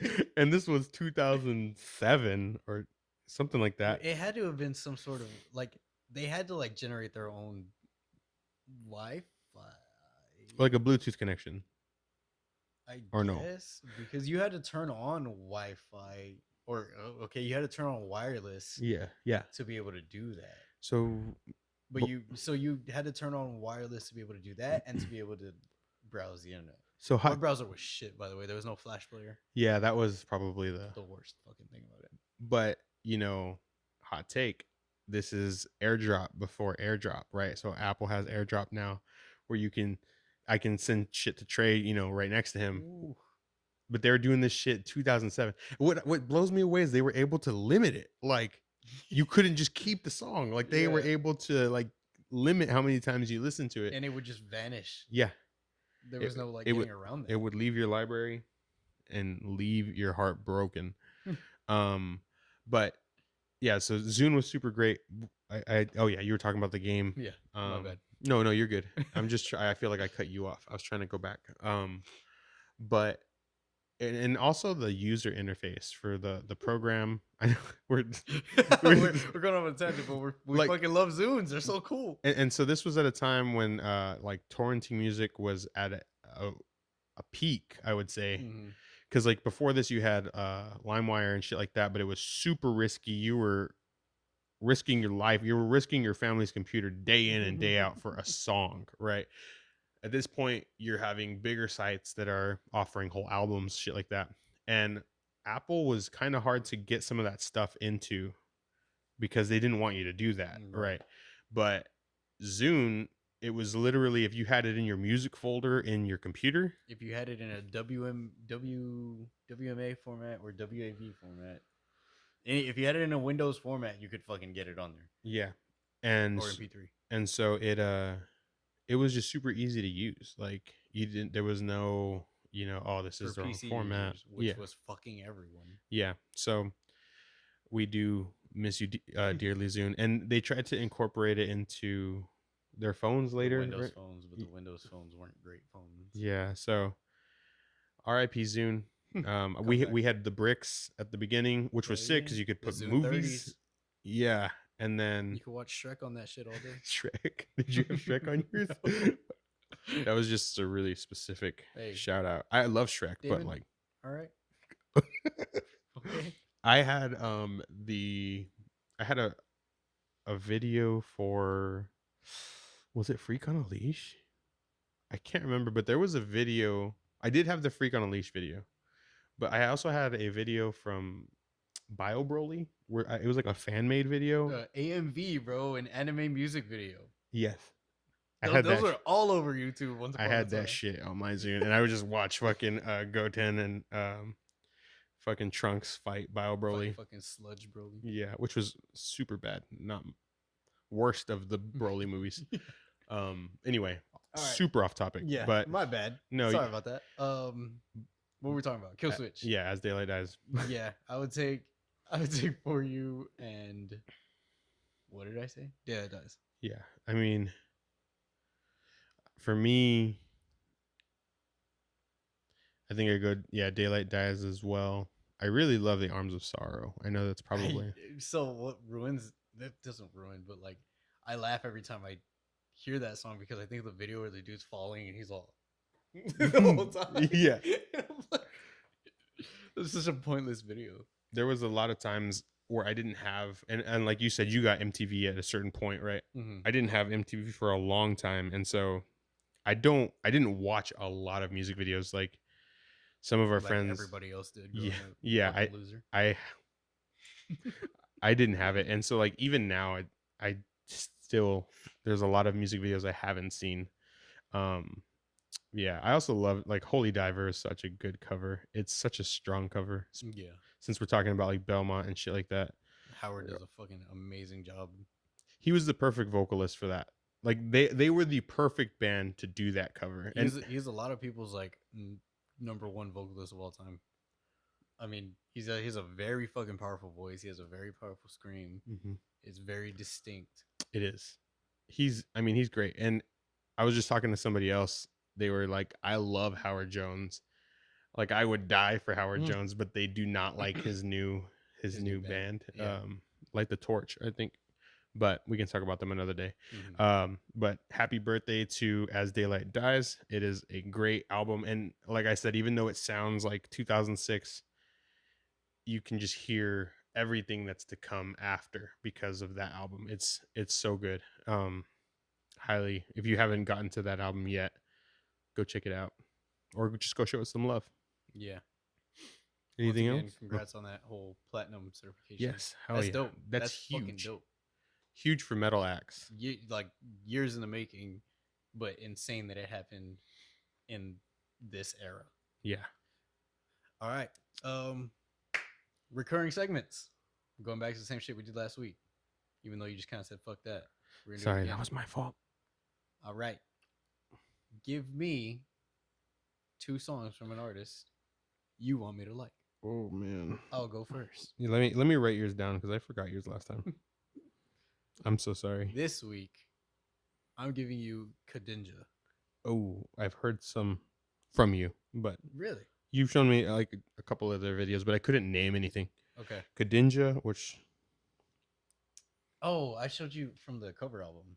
oh, They did that album with Spit It Out and the Corn song.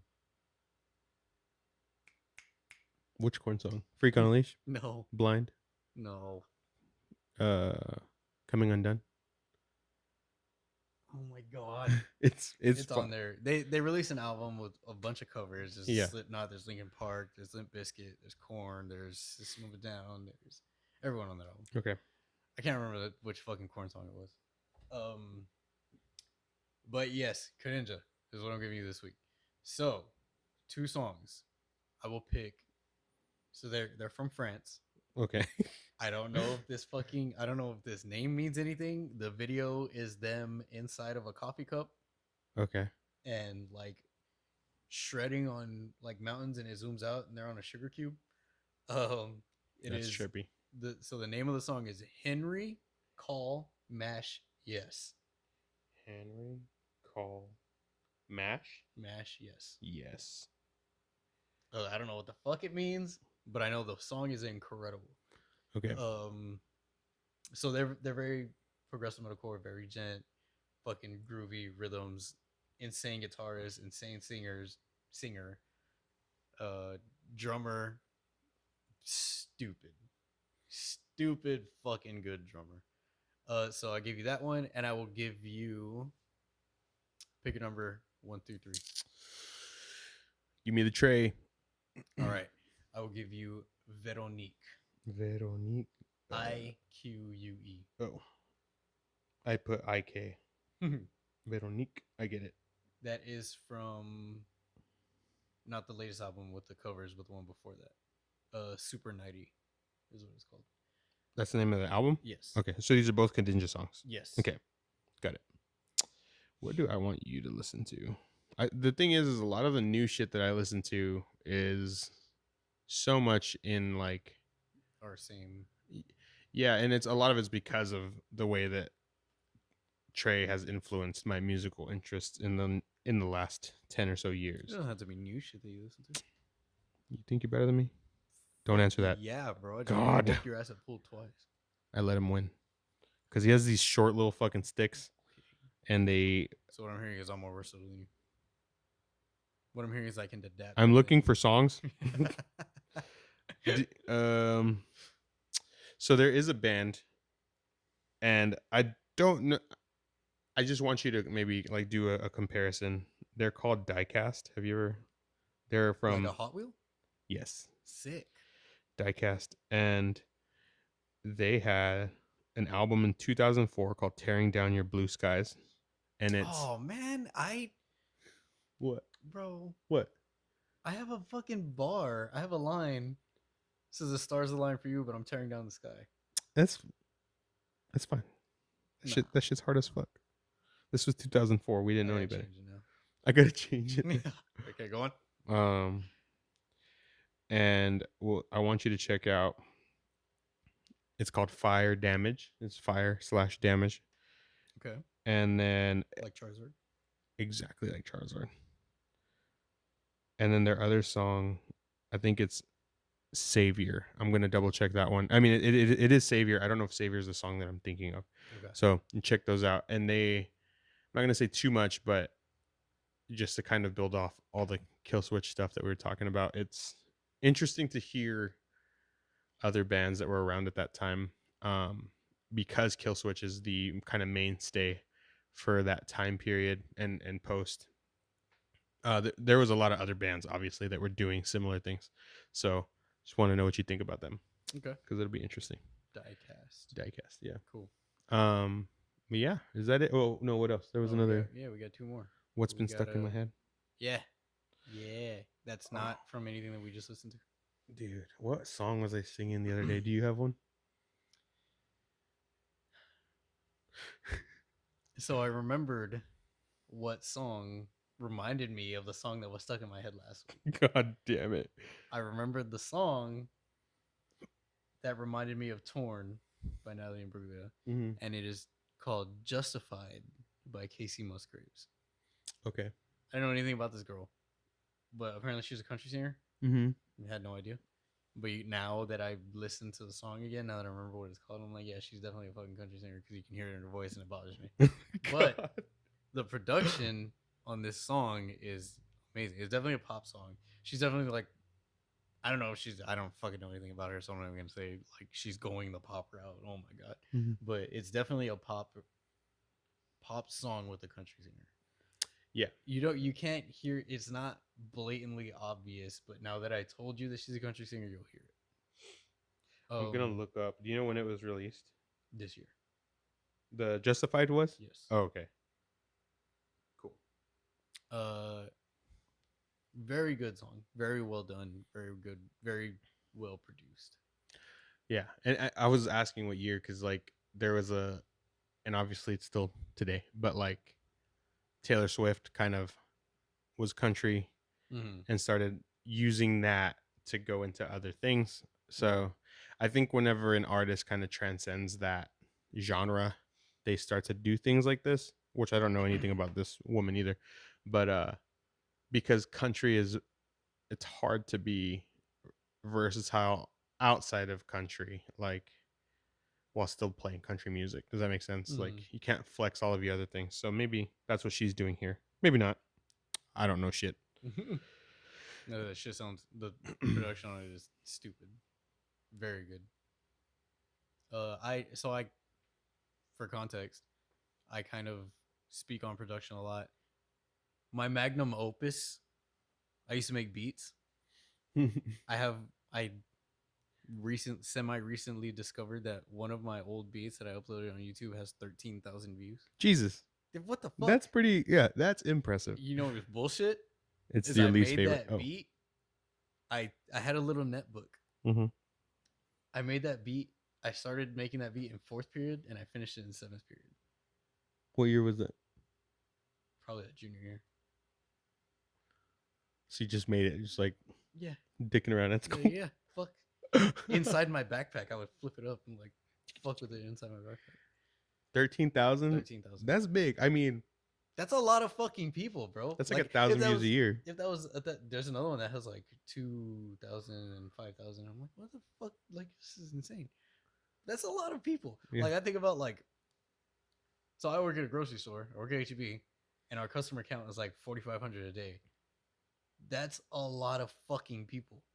Like, it's like some people are like, that's just in the thousands. That's a fucking think. Name 1,000 people right now. Go. Can't. You Can't. Oh. Don't believe you. Well then, Can't do it. I feel Can't do like it. you set me up Can't do it for failure. Yeah, because you can't do it. Yeah, you're probably right. I'm a little hurt. I didn't get a chance. So yeah, that fucking like, I was just making shit because I wanted to make shit for fun, and 13,000 people decided to check it out. That fucking blew my mind. So yeah, 13,000. I listened to Go ahead. production a lot. Yeah, because of that. Like, I was always interested in that. Like, the reason why I wanted to make a beat in the first place is this sounds stupid, but it's the Yin Yang Twins have a song where I think it is that song. Oh god, I legitimately think it is that song where Mr. Collie Park breaks down the whole beat at the end of the song. So where like he breaks it all down to where it's just a kick and a clap, and then it builds up into the entire beat. I'm like, oh, that's fucking cool. I want to do that, and that's why I started doing it. So yeah, that's why I listen. That's why I listen like to production and engineering and shit like that. That's why I mention it so much. I've always been interested in that. For me, the production's maybe not that visceral, but I do love, and it might be we were in band together, right? He said he was on the drum line. He played trumpet for a while until he was able to move into drumline. Played for a year, and then I got in trouble a lot. And they were like, "We gotta get this motherfucker out of here." Definitely the class dickhead. Still is, but knowing, like, when you hear a song and it clicks, right? Because like when you think about being in a symphonic band and things like that, a lot of things can go wrong because you have so many people playing their instrument, and if any of them are out of time or out of tune, a lot of them are bad, and a lot of them are bad, especially Tre, but it sticks out. So when you get those moments of clarity in a song, that's the name of an era EP, and it's incredible. Let's Moments go. of clarity. Let's fucking go. I didn't know that, but it feels like you're moving through all of the music at once, right? Like it's like washed over you. And so good production accentuates that, because the band still has to click and do well, but a well-produced album is going to just highlight that perfection, right? And so like one of my favorite produced albums is Everything with Sound by Silent Planet, because it's very wide. Yes, and they capture so much of their sound and so much of the silence in the production.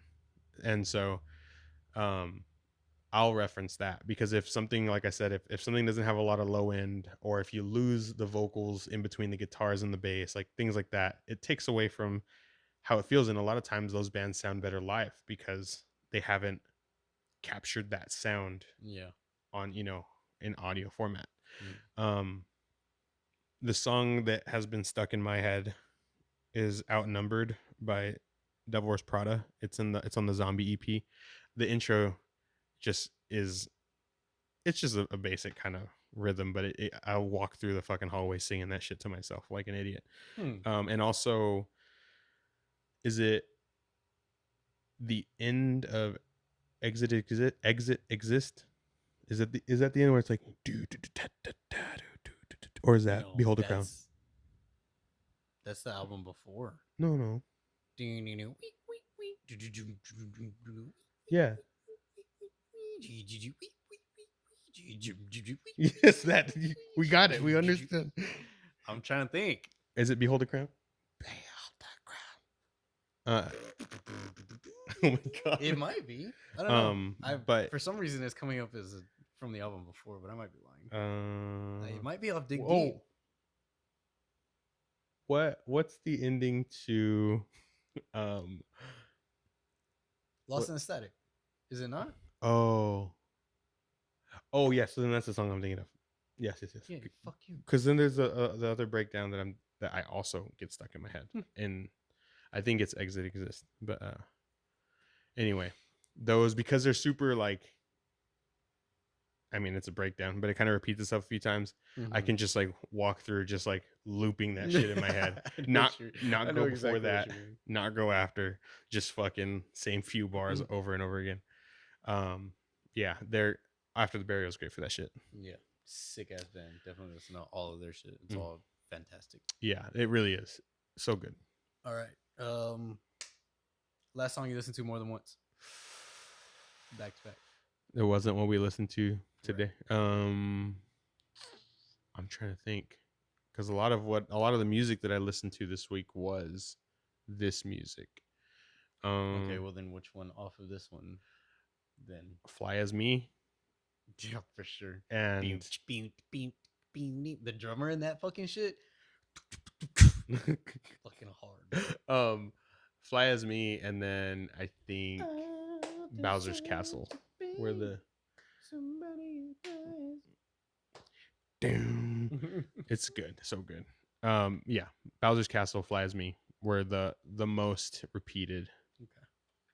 Queen Kona, I went through their stuff twice, but I didn't replay any of the songs individually. Fucking Showdown Kings, I played a lot. But I played a lot of shit still. That stuff's definitely gonna make its way into my like circulated albums.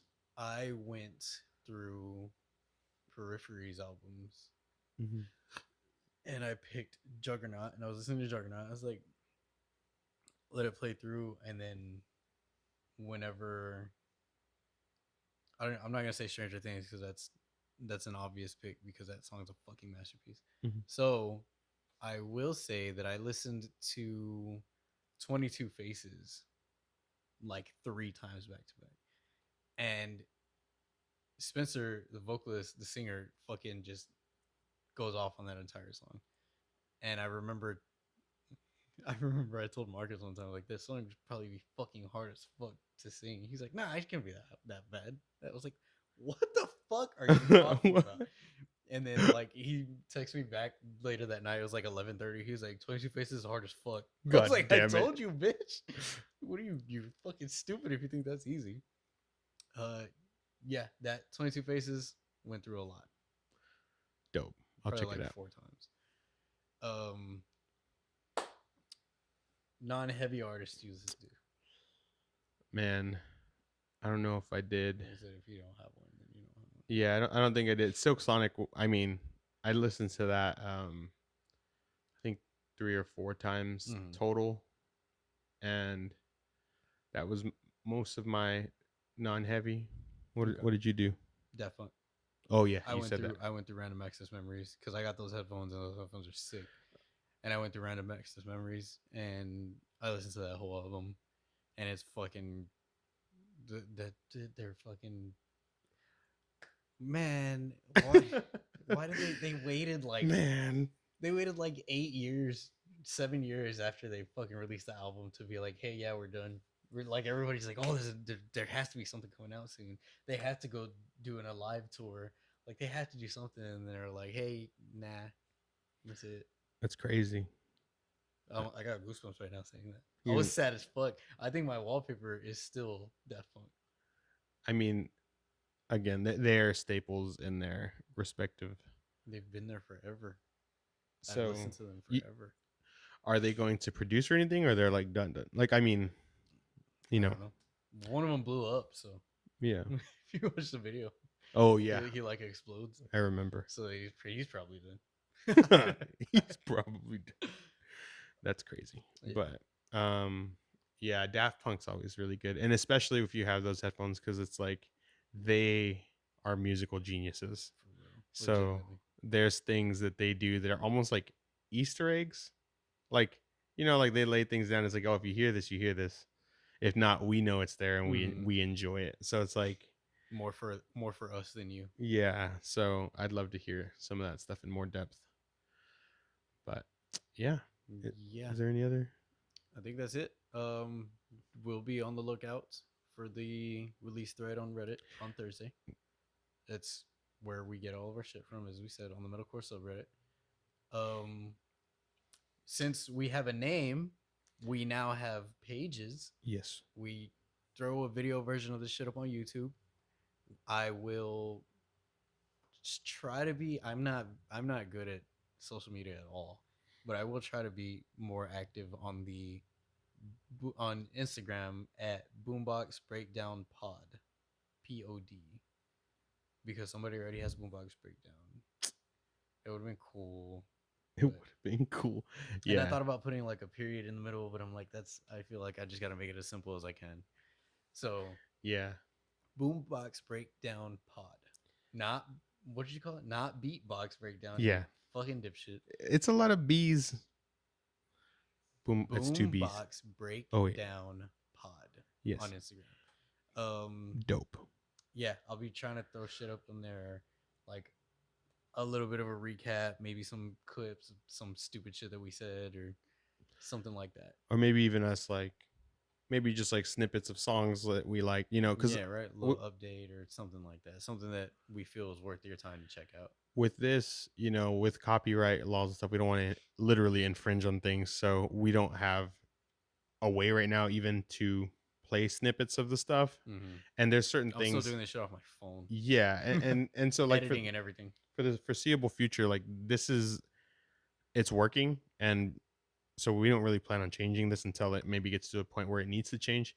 But it would be cool to have parts where we can maybe just show like, oh, I liked this riff or this or Right. that. And so maybe we can do like little things of us Oh, just thank you for saying that. I actually did want to ask, what was a riff that you had in your head this week?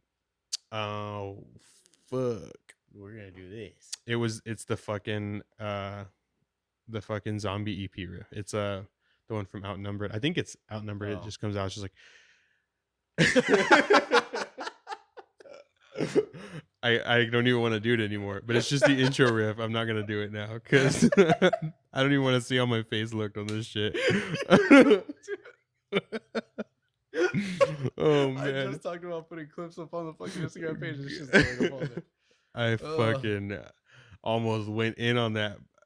I had a moment of panic where I just everything peaks, so I didn't do it, and now I can't. Now I'm too self conscious to do it. But the intro riff, again, I like. God damn it!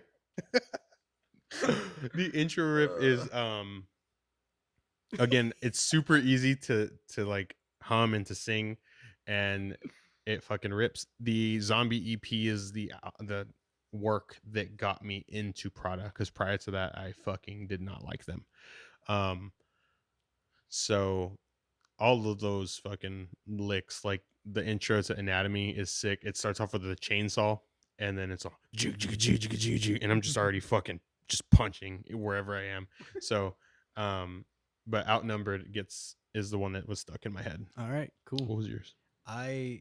So once upon a time there was a band called Now and on Earth. Okay. And they showed up in 2015 and they dropped the fucking album of the year and then they disappeared and they vanished and they have not released anything since and they're not active on anything, but they have a song called Overtime and it's kind of ironic because he's talking about they're here to stay and blah blah blah, and then they just kind of disappear. But I really like bend riffs. Like, yeah, I know what you're talking about. yeah, so like After the Burial does it a lot, and I think that's why I'm a big fan of After the Burial. But in this song, it's probably, I don't know if you'd call it like a bridge or a post chorus, but there's a riff that bends hard, and then it bends, and then it drops, and then it goes into like a little, like a staccato kind of pattern. It's fucking dope. So yeah, these are kind of like things that I would like to put up on there, like little examples where we're talking about little clips of songs. Like, oh, this is a riff that Tre was talking about. This is a riff that Damon was talking about up on the Instagram page. Yeah. Just so there's context in case you want it. Yeah, and again, it's tough because we don't want to step on any toes, but and we, like I said, we don't have a way to do it right now without us just like me putting my fucking phone like Yeah. but so yeah, maybe we can do some shit like that. Let me see what happens. I'll try it and see how it goes. What was is it the newest Veil of Maya song that has that bend on the outro? You know what I'm talking about? I can't fucking remember. But yeah, I know exactly what you mean. I fucking dig that shit when it's like Yeah. and they It's not the newest one. It's Viscera. yes, Yeah. that shit's hard. Yeah. That's exactly what I'm talking about. Yeah. Those bendy riffs. Yeah, man. Hell yeah. All right. We will be back next week. Yeah, I mean, I don't see why we wouldn't be unless something happens with his schedule. Even so, we're making it work. Yeah. I gotta work in like 4 hours, 3.5 hours. Fuck. Yeah. Oh fuck, it's midnight. It's fucking yeah. I'm just gonna drive him and drop him off. Gotta drop him off at school with some lunch, little snack pack. It's Thanksgiving week. We're fucking crunch time. I'm dead. But yeah, so yeah. BoomBox breakdown. Got it. Yeah. And so when we did the first episode, and then we realized that we didn't introduce ourselves, right? So then we did the intro, and we introduced ourselves, but we didn't have a name. So now we have a name. But at one point, Tre was like naming shit in the room, and he was like, "Boombox." He was like going around, and we couldn't settle on anything. You can hear it, and then at the end, we were like, "Boombox breakdown," and it stuck. So that's how we got our name. Crushed it. Now we don't have a sign off. This has been Beatbox Boomdown. All right. We will catch you next week.